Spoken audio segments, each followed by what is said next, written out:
ನಮಸ್ಕಾರ. ಜ್ಯೋತಿಷ್ಯದ ಅಭ್ಯಾಸದ ಪಾಠಕ್ಕೆ ಸ್ವಾಗತ. ಇವತ್ತಿನ ಭಾಗದಲ್ಲಿ ಪ್ರಶ್ನೆ, ಎಲ್ಲರೂ ಕೇಳುವಂಥ ಪ್ರಶ್ನೆಗಳಿಗೆ ಯಾವ ರೀತಿ ಅಭ್ಯಾಸವನ್ನು ಮಾಡಬೇಕು, ಅದೇ ರೀತಿ ಕೆಲವೊಂದು ಪ್ರಶ್ನೆಗಳನ್ನು ನಾವು ಪ್ರಿಪೇರ್ ಮಾಡಿಕೊಂಡಿದ್ದೀವಲ್ಲ ಅದನ್ನು ಮುಂದುವರಿಸೋಣ. ಮುಂಚಿತವಾಗಿ ನಾನು ಕೆಲವಿನ ಪ್ರಶ್ನೆಗಳಿಗೆ ಸಂಗ್ರಹಿಸಿದಂಥ ಪ್ರಶ್ನೆಗಳಿಗೆ ಯಾವ ರೀತಿ ಉತ್ತರವನ್ನು ಹುಡುಕಬೇಕು ಅಂತಂಬೋ ವಿಚಾರವನ್ನು ಕೆಲವಿನ ಪ್ರಶ್ನೆಗಳಿಗೆ ಉತ್ತರ ಕೊಡ್ತಾ ಮುಂದೆ ಹೋಗೋಣ. ಕಳೆದ ಬಾರಿ ಹಣ ವಿಚಾರದ ಬಗ್ಗೆ ತಿಳ್ಕೊಂಡ್ವಿ. ಹಣದ ವಿಚಾರದಲ್ಲಿ ಯಾವ ಪ್ರಶ್ನೆ ಬರುತ್ತೆ, ಯಾವ ಥರ ಪ್ರಶ್ನೆ ಕೇಳ್ತಾರೆ, ಅದಕ್ಕೆ ನಾವು ಹೇಗೆ ನೋಡಬೇಕು ಅಂತ. ಒಂದು ವಿಚಾರ ಏನಂತಂದರೆ, ಪ್ರಶ್ನೆಗಳೆಲ್ಲರೂ ಕೇಳ್ತಾರೆ. ಕೆಲವಿನ ಪ್ರಶ್ನೆಗಳಿಗೆ ತಲೆ ಬುಡ ಇರಲ್ಲ. ಅಂಥವುಗಳನ್ನು ಕಾಮನ್ ಸೆನ್ಸಿಂದ ನೋಡಬೇಕಾಗುತ್ತೆ. ಪ್ರತಿಯೊಂದು ವಿಚಾರಕ್ಕೂ ನಾವು ಗ್ರಹಗಳನ್ನು ಇಟ್ಟುಕೊಂಡು, ರಾಶಿಗಳು, ಭಾವಗಳನ್ನು ಇಟ್ಟುಕೊಂಡು ಹೋದರೆ ಒಂದು ಸ್ಟೇಜಿಗೆ ನಮಗೆ ಕನ್ಫ್ಯೂಸ್ ಆಗಿಬಿಡುತ್ತೆ. ಏಕೆಂದರೆ ನೋಡೋದು ಒಂದೇ ಮುಖ್ಯ ಅಲ್ಲ, ನೋಡಿ ಆ ವಿಷಯವನ್ನು ತಿಳ್ಕೊಳ್ಳೋದೊಂದೇ ಮುಖ್ಯ ಅಲ್ಲ, ನಾವು ಅವರಿಗೆ ಪರಿಹಾರ ಹೇಳಬೇಕು. ಇದು ದೊಡ್ಡ ವಿಚಾರ. ನೀವು ಸಾಕಷ್ಟು ಕಡೆ ನೋಡಿ, ಜ್ಯೋತಿಷ್ಯದಲ್ಲಿ ನಾವು ಸಣ್ಣ ಒಂದು ಅಭ್ಯಾಸದ ಥರ ನಾವು ತರಗತಿಗಳನ್ನು ನಡೆಸ್ತಾ ಇದ್ದೇವೆ. ಇನ್ನು ಕೆಲವಿನ ತರಗತಿಗಳು ತುಂಬ ಅಡ್ವಾನ್ಸ್ಡಾಗಿ ನಡೀತಾ ಇರುತ್ತೆ. ಇಲ್ಲೆಲ್ಲ ಬೇರೆ ಕಡೆ ತುಂಬ ಡೀಪಾಗಿ ಅದು ಹೇಗೆ ನೋಡ್ತಾರೆ ಅಂತಂದರೆ, ನೀವು ಜಾತಕ ರಾಶಿ ಚಕ್ರ ಇಟ್ಕೋತಾರೆ. ಒಂದು ಗ್ರಹ ಎಷ್ಟು ಡಿಗ್ರಿಯಲ್ಲಿದೆ, ಅದು ಯಾವ ನಕ್ಷತ್ರದ ಮೇಲಿದೆ, ನವಾಂಶದಲ್ಲಿ ಎಲ್ಲಿದೆ, ಷಡ್ಬಲದಲ್ಲಿ ಎಷ್ಟು ಪಾಯಿಂಟ್ಸ್ ಬಂದಿದೆ, ಅಷ್ಟಕ ವರ್ಗದಲ್ಲಿ ಹೇಗಿದೆ, ಇನ್ನು KP ಸಿಸ್ಟಮ್ ಇಂಥದ್ದು ಹೋದರೆ ಲಾರ್ಡ್ ಯಾರು, ಸಬ್ ಲಾರ್ಡ್ ಯಾರು, ಯಾವ ದಶೆ, ಯಾವಾಗದು ಇದಾಗ್ತದೆ, ಈ ಥರ ಡೀಪ್ ಹೋಗುವಂಥ ಸಿಸ್ಟಮ್ ಕೂಡ ಇದೆ. ನೀವು ಬೇಕಾದ್ರೆ ಯೂಟ್ಯೂಬಲ್ಲಿ ಕೆಲವಿನ ವೀಡಿಯೋಸ್ ನೋಡ್ಬೋದು, ತುಂಬ ಡೀಪ್ ಆಗಿರುತ್ತೆ. ಸೊ ಎಷ್ಟು ಡೀಪ್ ಆಗಿದ್ರು ಕೂಡ ರೆಮಿಡೀಸ್ ಅಷ್ಟು ಡೀಪ್ ಆಗಿಲ್ಲ. ಇದು ನೋಡ್ಕೋಬೇಕು, ಪರಿಹಾರ ಬೇಕು. ಪ್ರಾಬ್ಲಮ್ನ ನೀವು ಡೀಪಾಗಿ ಮ್ಯಾಗ್ನಿಫೈ ಮಾಡಿದಷ್ಟು ಉಪಯೋಗ ಏನೂ ಇಲ್ಲ. ತುಂಬ ಡೀಪ್ ಹೋಗೋ ಕೆಲಸ ಇಲ್ಲ. ಅದಕ್ಕಿಂತಲೂ ನಾವು ಅವನಿಗೆ ಪರಿಹಾರ ಎಷ್ಟು ಡೀಪಾಗಿ ಥಿಂಕ್ ಮಾಡಬೇಕು ಎಂಬುದು ಅಷ್ಟು ಆಳಕ್ಕೆ ಹೋಗಬೇಕು. ನಾವು ಸುಮ್ಮನೆ ಡೀಪಾಗಿ ಹೋಗಿ ನಮಗೂ ತಲೆ ಕೆಡಿಸು. ಯಾಕೆಂದರೆ ಡೀಪಾಗಿ ಹೋದಷ್ಟು ಏನಾಗುತ್ತೆ, ಒಳ್ಳೆಯದೇ. ಈಗ ಒಂದು ಮರವನ್ನು ಸ್ಟಡಿ ಮಾಡಬೇಕಾದ್ರೆ ಏನು ಮಾಡಬೇಕು, ಒಂದು ಮರನ ನೀವು ಹಳ್ಳಿಗೆ ಹೋಗಿ ಒಂದು ಮರ ನೋಡ್ತಾನೆ, ಅದು ಏನು ಹಣ್ಣು ಬಿಡುತ್ತೆ, ಅದು ಏನು ಮರ, ಏನು ಹಣ್ಣು ಬಿಡುತ್ತೆ, ಅದು ಯಾವಾಗ ಬಿಡುತ್ತದೆ, ಇಷ್ಟು ಇನ್ಫಾರ್ಮೇಷನ್ ಸಾಕು. ಎಷ್ಟು ಮೆಷರ್ಮೆಂಟ್ ಇದೆ, ಎಷ್ಟು ಟೊಂಗೆಗಳಿದೆ, ಎಷ್ಟು ಎಲೆಗಳಿದೆ, ಒಳ್ಳೆಯದೇ. ಇದು ವೃಕ್ಷಶಾಸ್ತ್ರ, ಬಟ್ ಇಟ್ ಈಸ್ ಇಮ್ಮೆಟೀರಿಯಲ್. ಅದರಿಂದ ಉಪಯೋಗ ಯಾರಿಗೆ? ಯಾಕೆಂತಂದರೆ ನಿಮಗೆ ಡೀಪಾಗಿ ಹೋಗದಷ್ಟು ಕಸ್ಟಮೈಸ್ಡ್ ರೆಮಿಡಿ ಕೊಡ್ಲಿಕ್ಕೆ ನಿಮ್ಮ ಹತ್ರ ಏನೋ ಇದೆಯಾ? ಇಲ್ಲ. ಜ್ಯೋತಿಷ್ಯ ಭಾಗದಲ್ಲಿ ರೆಮಿಡಿ ಅಂತಂಬುದು ಇಲ್ಲ. ಅದು ಶಾಸ್ತ್ರದಲ್ಲಿ ಬರುತ್ತೆ. ಇವಲ್ಲಿ ಮನಃಶಾಸ್ತ್ರಕ್ಕೆ ಸಂಬಂಧಪಟ್ಟದ್ದು ರೆಮಿಡಿ ಅಂತಂಬೋದು. ಮನಃಶಾಸ್ತ್ರ, ಸೈಕಾಲಜಿ, ಅದು ಜ್ಯೋತಿಷ್ಯಕ್ಕೆ ಸಂಬಂಧ ಇಲ್ಲ. ನಾವು ಬಳಸುವಂಥ ಜ್ಯೋತಿಷ್ಯದಲ್ಲಿ ಗಣಿತ ಭಾಗ ಜಾಸ್ತಿ, ತರ್ಕ ಭಾಗ ಜಾಸ್ತಿ. ಅದೇ ನೀವು ಒಬ್ಬ ಮನುಷ್ಯನನ್ನು ಸ್ಟಡಿ ಮಾಡಿ ಅವನು ಯಾವ ರೀತಿ ಅವನಿಗೆ ಹೇಳಬೇಕು, ಹೇಗೆ ರಿಸೀವ್ ಮಾಡಿಕೊಡ್ತಾನೆ, ಅವನಿಗೆ ಪರಿಹಾರ ಆಗೋದು ಹೇಗೆ, ಇದೆಲ್ಲ ಕೂಡ ಮನಃಶಾಸ್ತ್ರ ಸಂಬಂಧಪಟ್ಟದ್ದು. ಅದಕ್ಕೆ ನಾವೇನು ಮಾಡಬೇಕು, ಸೈಕಾಲಜಿ ಸ್ಟಡಿ ಮಾಡಬೇಕು. ಅದಕ್ಕೆ ನಾವು ಸೈಕಾಲಜಿ, ರಿಲೆವೆಂಟ್ ಅಸ್ಟ್ರಾಲಜಿ ಅಂತೇಳಿ ಭಗವದ್ಗೀತೆಯನ್ನು ಹೇಳ್ತೇವೆ. ಸೊ ಇಲ್ಲಿ ನಾನು ಹೇಳೋ ವಿಚಾರ ಏನಂತಂದರೆ, ನನ್ನ ಅಬ್ಸರ್ವೇಷನ್ ಪ್ರಕಾರ, ಇಷ್ಟು ವರ್ಷಗಳ ನಾನು ಸ್ಟಡಿ ಮಾಡಿದ ಪ್ರಕಾರ, ಡೀಪಾಗಿ ಅನಲೈಸ್ ಮಾಡೋದ್ರಿಂದ ರೆಮಿಡಿ ನಿಮಗೇನು ಕಸ್ಟಮೈಸ್ಡ್ ಕೊಡ್ಲಿಕ್ಕೆ ಬರಲ್ಲ. ನೀವು ಬೇಕಾದ್ರೆ ಭಾಳ ಜನನ ಅಬ್ಸರ್ವ್ ಮಾಡಿ, ತುಂಬ ಡೀಪ್, ಅವರು ಜ್ಯೋತಿಷ್ಯ ತುಂಬ ಚೆನ್ನಾಗಿ ನೋಡ್ತಾರೆ, ತುಂಬ ಡೀಪಾಗಿ ನೋಡ್ತಾರೆ, ತುಂಬ ಡೀಪಾಗಿ ಹೇಳ್ತಾರೆ. ಆದರೆ ರೆಮಿಡಿಯನ್ನು ಡೀಪಾಗಿ ಹೇಳಿದ್ದು ನೀವು ನೋಡಿದ್ದೀರಾ? ಇಲ್ಲ. ಅವ್ರಿಗೆ ಪರಿಹಾರ ಆಗೋದು ಯಾವಾಗ? ಸಮಸ್ಯೆ ಪರಿಹಾರ ಆಗೋದು ಹೇಗೆ? ರೆಮಿಡಿ ಮಾಡಿದಾಗ. ಅವನಿಗೆ ನಡೀತಾ ಇರೋ ವಿಚಾರ ಯಾರು ಬೇಕಾದ್ರೂ ಹೇಳ್ಬೋದು. ರೋಡ್ ಮೇಲೆ ಹೋಗೋ ಗಿಣಿ ಜ್ಯೋತಿಷ್ಯ ಕೂಡ, ಗಿಣಿ ಇಟ್ಕೊಂಡು ಅವನು ಕೂಡ ನಮ್ಮ ಥರನೇ ಅವನಿಗೆ ಒಂದು ಯೋಗ ಶಕ್ತಿಯಿಂದ ಹೇಳ್ತಾನೆ. ಏನು ಉಪಯೋಗ? ನಮಗೆ ಇಲ್ಲಿ ರೆಮಿಡಿ ಕೊಡಬೇಕು, ಒಬ್ಬನಿಗೆ ಪರಿಷ್ಕಾರ ಕೊಡಬೇಕು. ಜಾತಕದಲ್ಲಿರುವಂಥ ಗ್ರಹಗಳು, ಅವುಗಳ ಬಲ ಎಷ್ಟು ಡೀಪಾಗಿ ಸ್ಟಡಿ ಮಾಡಿದ್ರೂ ನಮಗೆ ಬರುವಂಥದ್ದೇನೂ ಇಲ್ಲ. ಇನ್ನಿಷ್ಟು ನಾವು ಕನ್ಫ್ಯೂಸ್ ಆಗ್ತೇವೆ, ಬಂದವನನ್ನು ಕನ್ಫ್ಯೂಸ್ ಮಾಡ್ಬೋದು. ಯಾಕೆಂದರೆ ನೀವು ಏನು ಹೇಳಿದ್ರು ಕೊನೆಗೆ ಹೇಳೋದೇನು, ಆ ಪೂಜೆ ಮಾಡಿಸಿ, ಆ ದೇವಸ್ಥಾನಕ್ಕೆ ಹೋಗಿ, ಈ ಹೋಮ ಮಾಡಿಸಿ, ಇದು ಬಿಟ್ಟರೆ ಬೇರೆ ಏನು ಹೇಳಲಿಕ್ಕಾಗ್ತದ? ಪಿತೃದೋಷ ಇದೆ. ಪಿತೃದೋಷವನ್ನು ಡೀಪಾಗಿ ಸ್ಟಡಿ ಮಾಡಿ, ಎಷ್ಟು ಗ್ರಹಗಳಿದೆ, ಎಷ್ಟು ಆಳಕ್ಕೆ ಬೇಕಾದ್ರೆ ಹೇಳಿ. ಕೊನೆಗೆ ನೀವು ಹೇಳೋ ರೆಮಿಡಿ ಏನಿದೆ? ಹೊಕ್ಕೆ ಸುಬ್ರಹ್ಮಣ್ಯಕ್ಕೆ ಹೋಗಿ ಬನ್ನಿ, ಸರ್ಪ ಸಂಸ್ಕಾರ ಮಾಡಿ ಬನ್ನಿ, ಅಷ್ಟೇ ತಾನೇ ಹೇಳೋದು. ಅದು ನೀವು ಮೇಲೆ ನೋಡಿದ್ರೂ ಅಷ್ಟೇ ಹೇಳ್ತೀರಾ, ಡೀಪಾಗಿ ನೋಡಿದ್ರೂ ಅಷ್ಟೇ ಹೇಳ್ತೀರಾ. ಬಟ್ ರೆಮಿಡಿಯಲ್ಲಿ ಡೀಪಾಗಿ ಹೋಗಿ, ರೆಮಿಡಿ ವಿಚಾರದಲ್ಲಿ ಏನಾದರೂ ಅವನಿಗೆ ಪರಿಷ್ಕಾರ ಹೇಳೋ ವಿಚಾರದಲ್ಲಿ ಡೀಪಾಗಿ ಹೋದರೆ that will be more happiest. ಆವಾಗ ನಾವು ಮಿರಾಕಲ್ ಮಾಡ್ಬೋದು. ಸೊ ಗ್ರಹಗಳ ವಿಚಾರದಲ್ಲಿ ತುಂಬ ಡೀಪಾಗಿ ಹೋಗಬೇಡಿ, ಅದರಿಂದ ನಮಗೆ ಸಮಯವೂ ವ್ಯರ್ಥ, ನಾವು ಇನ್ನಿಷ್ಟು ಕನ್ಫ್ಯೂಸಿಗೆ ಒಳಗಾಗ್ತೇವೆ. ಸೊ ಅವನ ಪ್ರಶ್ನೆ ಏನು ಕೇಳ್ತಾನೆ, ಆ ಪ್ರಶ್ನೆ ಇಂಟೆನ್ಸಿಟಿ ಏನಿದೆ ಅಷ್ಟನ್ನು ನೋಡಿದ್ರೆ ಸಾಕು. ಜಾತಕದಲ್ಲಿ ತುಂಬ ಡೀಪಾಗಿ ಹೋಗೋ ಅವಶ್ಯಕತೆ ಇದೆ. ಸೊ ಇನ್ನು ಇವತ್ತಿನ ಪ್ರಶ್ನೆಗಳಲ್ಲಿ ನೋಡಿದ್ರೆ ಲವ್ ಆ್ಯಂಡ್ ರಿಲೇಷನ್ಶಿಪ್. ಸೊ ಇದು ಎಲ್ಲ ಈ ಕ್ವಶನ್ಸ್ ಎಲ್ಲ ಮಾಡರ್ನ್ ಕ್ವಶನ್ಸ್ ಥರ ಇದೆ, ಬಟ್ ಟ್ರೆಡಿಷ್ನಲ್ ಆಗಿ ಹೇಗೆ ಹೇಳ್ತಾರೋ ಅದನ್ನು ಕೂಡ ನಾವು ಇದರಲ್ಲಿ ಅರ್ಥ ಮಾಡಿಕೊಳ್ಳು. ಪ್ರೀತಿ ಬಂಧ ಹೇಗಿರುತ್ತೆ ಅಂದರೆ ಇದು ವಿವಾಹಕ್ಕೆ ಸಂಬಂಧಪಟ್ಟ ಪ್ರಶ್ನೆಗಳಿರುತ್ತೆ. ವಿವಾಹಕ್ಕೆ ಸಂಬಂಧಪಟ್ಟ ಪ್ರಶ್ನೆಗಳಲ್ಲಿ ಎಕ್ಸ್ಟ್ರೀಮ್ ಪ್ರಶ್ನೆಗಳಿವೆ. ಮಾಮೂಲಾಗಿ ಎಲ್ಲರೂ ಪ್ರಶ್ನೆ ಕೇಳ್ತಾ ಇರ್ತಾರೆ, ನನಗೆ ಆ ಹುಡುಗಿ ಇಷ್ಟ ಆಗಿದ್ದಾಳೆ, ಅವಳ ಜೊತೆ ಮದುವೆ ಆದರೆ ನಂಗೆ ಚೆನ್ನಾಗಿರ್ತೀನ ಅಂತಂದರೆ ಏನು ಒಳಗೆ ಬೇಕಾದೇನು ಇದೆ? ಇನ್ನೇನಿಲ್ಲ. ಅದಕ್ಕೆ ಒಂದು ಸ್ವಲ್ಪ ಸ್ಟ್ರೈಟ್ ಫಾರ್ವರ್ಡ್ ಆಗಿ ಕ್ವಶನ್ಸನ್ನು ನಾನು ತೆಗೆದುಕೊಂಡಿದ್ದೇನೆ. ನನಗೆ ಇಮೇಲಲ್ಲಿ ಮುಖಾಂತರವಾಗಿ ಕಳಿಸಿದಂಥ ಪ್ರಶ್ನೆಗಳೇನಿದೆ ಅದರಲ್ಲಿ ಫಿಲ್ಟರ್ ಮಾಡಿ ಕೆಲವಿನ ಪ್ರಶ್ನೆಗಳನ್ನು ಈ ಥರ ಕೊಡ್ತಾ ಇದ್ದೆ. ಸೊ ಇಲ್ಲೇನು ಕೇಳ್ತಾರೆ, ಮೊದಲನೇ ಪ್ರಶ್ನೆ, when will I meet A compatible partner?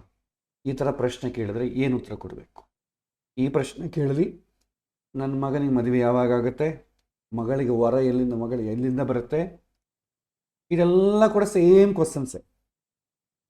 Compatible, ನನ್ನ ಪಾರ್ಟ್ನರ್ನ ಯಾವಾಗ ಮೀಟ್ ಆಗ್ತೀನಿ ಅಂದರೆ ಏನು, ಮದುವೆ ಯಾವಾಗ ಆಗ್ತೀನಿ ಅಂತಲೇ ಅರ್ಥ. ಸೊ ಇದು ಸ್ವಲ್ಪ ಮೇಕಪ್ ಮಾಡಿ ಮಾಡರ್ನೈಸ್ಡ್ ಆಗಿದೆ ಈ ಪ್ರಶ್ನೆಗಳಷ್ಟೇ. ಪೆಕ್ಯುಲರ್ ಆಗಿರುತ್ತೆ, ನೆನಪಿರುತ್ತೆ ಅಂತಂಬೋ ವಿಚಾರಕ್ಕಾಗಿ ಈ ಪ್ರಶ್ನೆಗಳನ್ನು ತೊಗೊಂಡಿದ್ದ.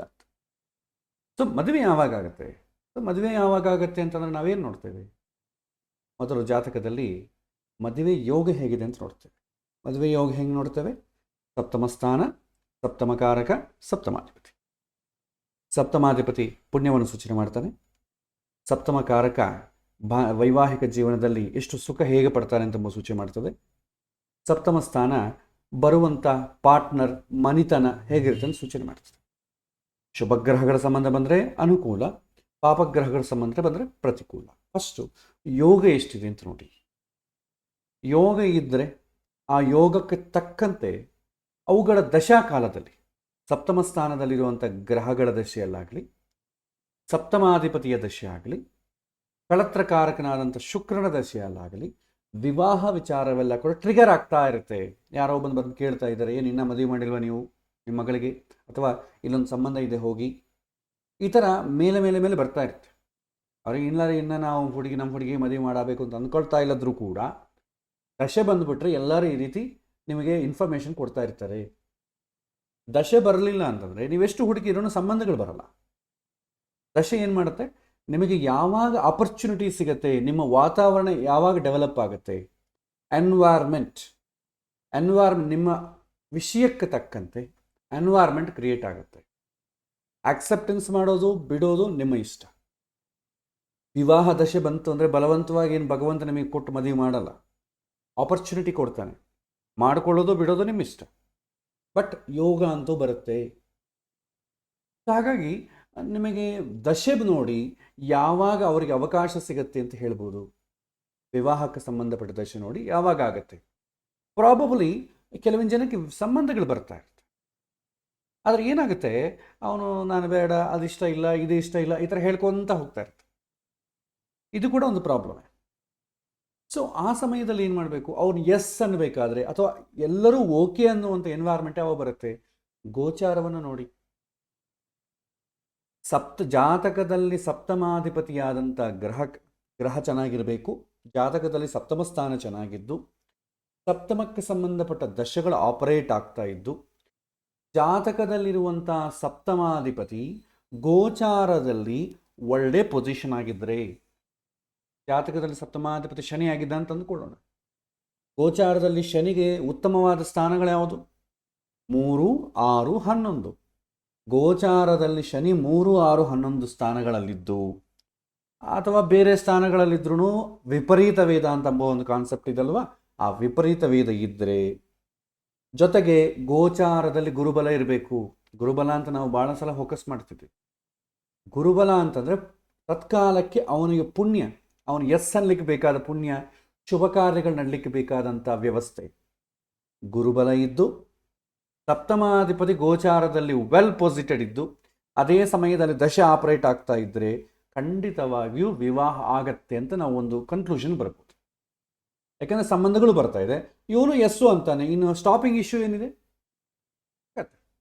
ಸಂಬಂಧಗಳು ಬರದೆ ಇವನು ಎಸ್ ಅಂದ್ರೂ, ಸಂಬಂಧಗಳು ಬರ್ತಾ ಇದ್ದು ಇವನು ನೋ ಅಂದ್ರೂ, ಎರಡು ವಿಚಾರದಲ್ಲೂ ಮದುವೆ ಆಗಲ್ಲ. ಸೊ ಹಾಗಾಗಿ ಓವರಾಲ್ 3 ನೋಡಬೇಕು. ಜಾತಕದಲ್ಲಿ ಸಪ್ತಮ ಸ್ಥಾನಕ್ಕೆ ಬಲ ಇರಬೇಕು, ದಶೆ ಆಪರೇಟ್ ಆಗಬೇಕು, ಗೋಚಾರದಲ್ಲಿ ಆ ಗ್ರಹ ವೆಲ್ ಪೊಸಿಟೆಡ್ ಇರಬೇಕು.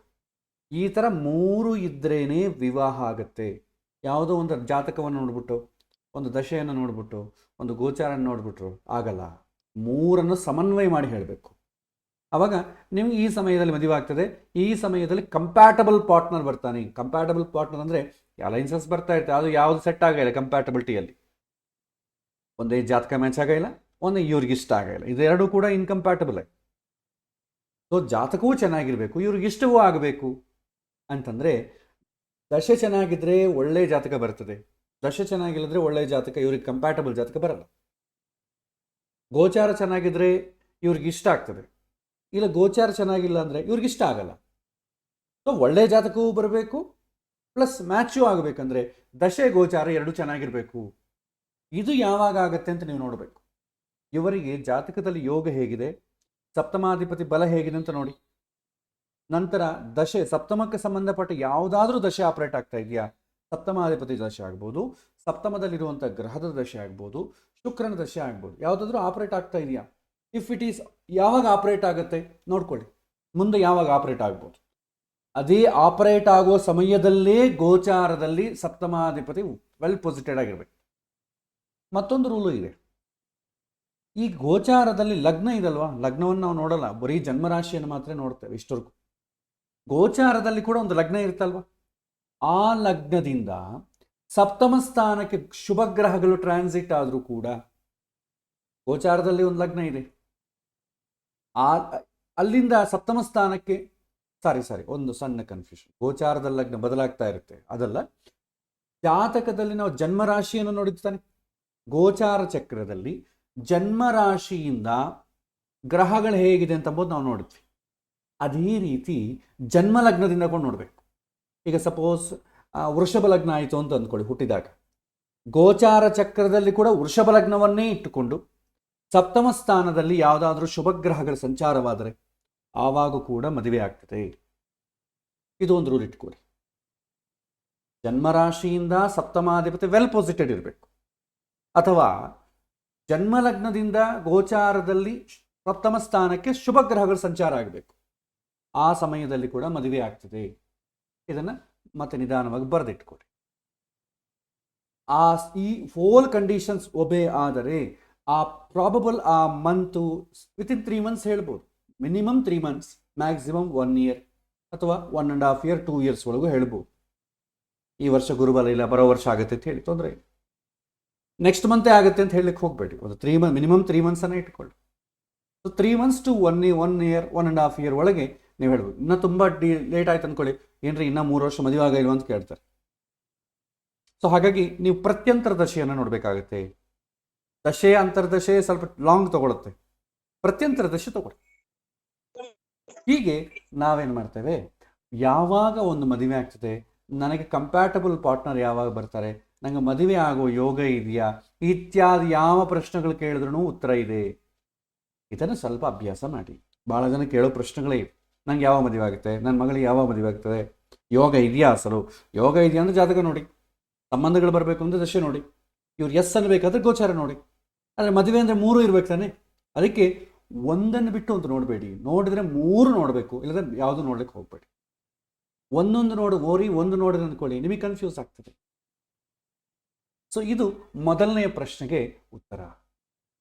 ಎರಡನೇ ಪ್ರಶ್ನೆ ನೋಡಿ, is my current partner A good match for me? ಇದು ಸ್ವಲ್ಪ ಆಡ್ ಕ್ವಶನ್, ಶಾಸ್ತ್ರಸಮ್ಮತ ಅಲ್ಲದ ಪ್ರಶ್ನೆ. ಒಂದು ಸಲ ಮದುವೆ ಫಿಕ್ಸ್ ಆಯಿತು ಅಂತ ಅಂದ್ಕೊಡಿ. ಮದುವೆ ಫಿಕ್ಸ್ ಆಯಿತು ಅಂದ್ರೆ ಇವತ್ತಿನ ದಿನ ಹೇಗೆ ಅಂದರೆ ಮದುವೆ ಆಯಿತು ಅಂತ. ಯಾಕಂದರೆ ಮದುವೆ ಮುಹೂರ್ತ ಇಟ್ಟು ಕೂಡ ಮಾಂಗಲ್ಯ ಧಾರಣ ಮುಂಚೆಗೆ ಯಾವಾಗ ಬೇಕಾದರೂ ಕ್ಯಾನ್ಸಲ್ ಆಗ್ಬೋದು.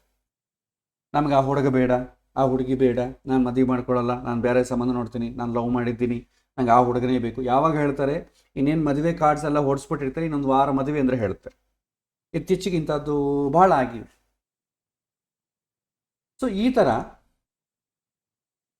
ಒಂದು ಸಲ ಮ್ಯಾಚ್ ಆಯಿತು, ಕಲ್ಯಾಣ ಮಂಟಪ ಬುಕ್ ಆಗಿದೆ ಅಥವಾ ವೆಡ್ಡಿಂಗ್ ಕಾರ್ಡ್ಸ್ ಎಲ್ಲ ಹೊಡಿಸ್ಬಿಟ್ಟಿದ್ದಾರೆ, ಎಲ್ಲರೂ ಮಾತುಕತೆ ಆಗೋಗ್ಬಿಟ್ಟಿದೆ, ಸೆಲೆಕ್ಟೆಡ್, ನಮ್ಮ ಹುಡುಗಿ ಹುಡುಗ ಇಷ್ಟಪಟ್ಟಿದ್ದಾರೆ, ಮದುವೆ ಮಾಡಲಿಕ್ಕೆ ನಾವು ತಯಾರಿದ್ದೀವಿ ಅಂತಂಬೋ ಕಂಡೀಷನ್ಸಲ್ಲಿ ಈ ಪ್ರಶ್ನೆ ವ್ಯಾಲಿಡ್ ಕ್ವಶನ್ ಅಲ್ಲ. ಇನ್ನೂ ಆಗಿಲ್ರಿ, ಇನ್ನೂ ಫಿಕ್ಸ್ ಆಗಿಲ್ರಿ, ನೋಡ್ತಾ ಇದ್ದೀವಿ ಅಂದರೆ ಚಾಯ್ಸ್ ಇದೆ, ಬೇರೆ ನೋಡೋಕೆ ಕೂಡ ಚಾಯ್ಸ್ ಇದೆ, ಆ ಸಮಯದಲ್ಲಿ ನೋಡಬೇಕು. ಇಲ್ಲೇನು ಪ್ರಶ್ನೆ, ಮೈ ಕರೆಂಟ್ ಪಾರ್ಟ್ನರ್, ಇದನ್ನು ಚೆನ್ನಾಗಿ ಅರ್ಥ ಮಾಡ್ಕೊಳ್ಳಿ. ಕರೆಂಟ್ ಪಾರ್ಟ್ನರ್ ಅಂದ್ರೇನು? ಈಗ ಆಲ್ರೆಡಿ ಮದುವೆಗೆ ಮುಂಚೆ ಆದರೆ ಆಲ್ರೆಡಿ ಒಬ್ಬ ಹುಡುಗನ ಅಂದ್ಕೊಂಡಿದ್ದೀವಿ, ಆ ಹುಡುಗಂದು ಚೆನ್ನಾಗಿದೆಯಾ ಅಂತ, ಅಲ್ಲಿ ಚಾಯ್ಸ್ ಇದೆ. ಮದುವೆ ಆಗೋಯ್ತು ಅಂದ್ಕೊಳ್ಳಿ, ಕರೆಂಟ್ ಪಾರ್ಟ್ನರ್ ಅಂದ್ರೇನು? ಗಂಡ ಅಥವಾ ಹೆಂಡತಿ.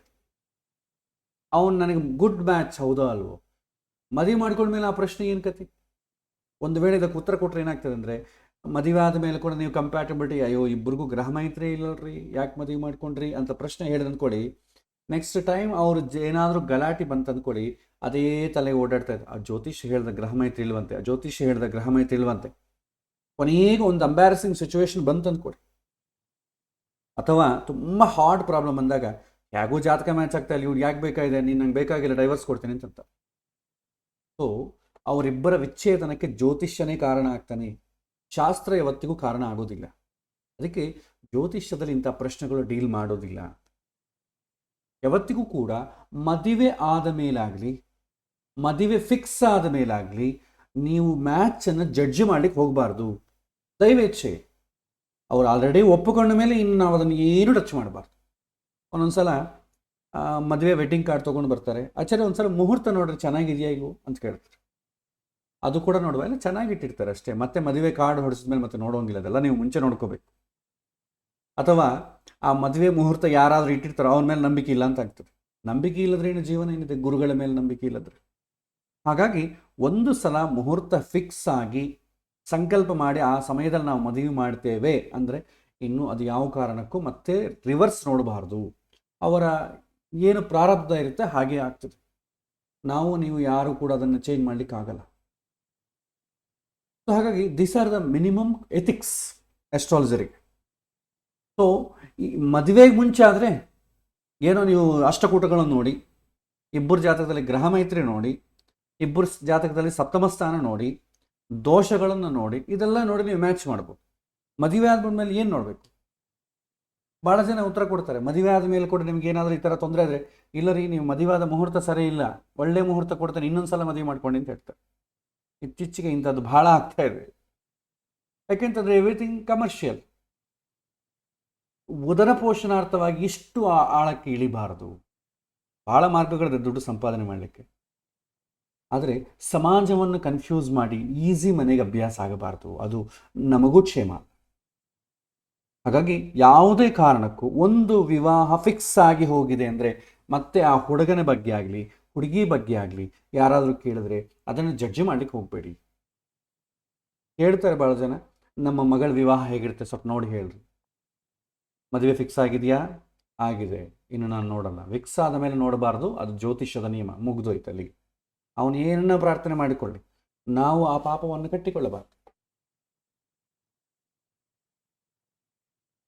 ಒಂದು ನಿಮಿಷ. ಸೊ ಇದು ಬೇಸಿಕ್ ನಿಯಮ.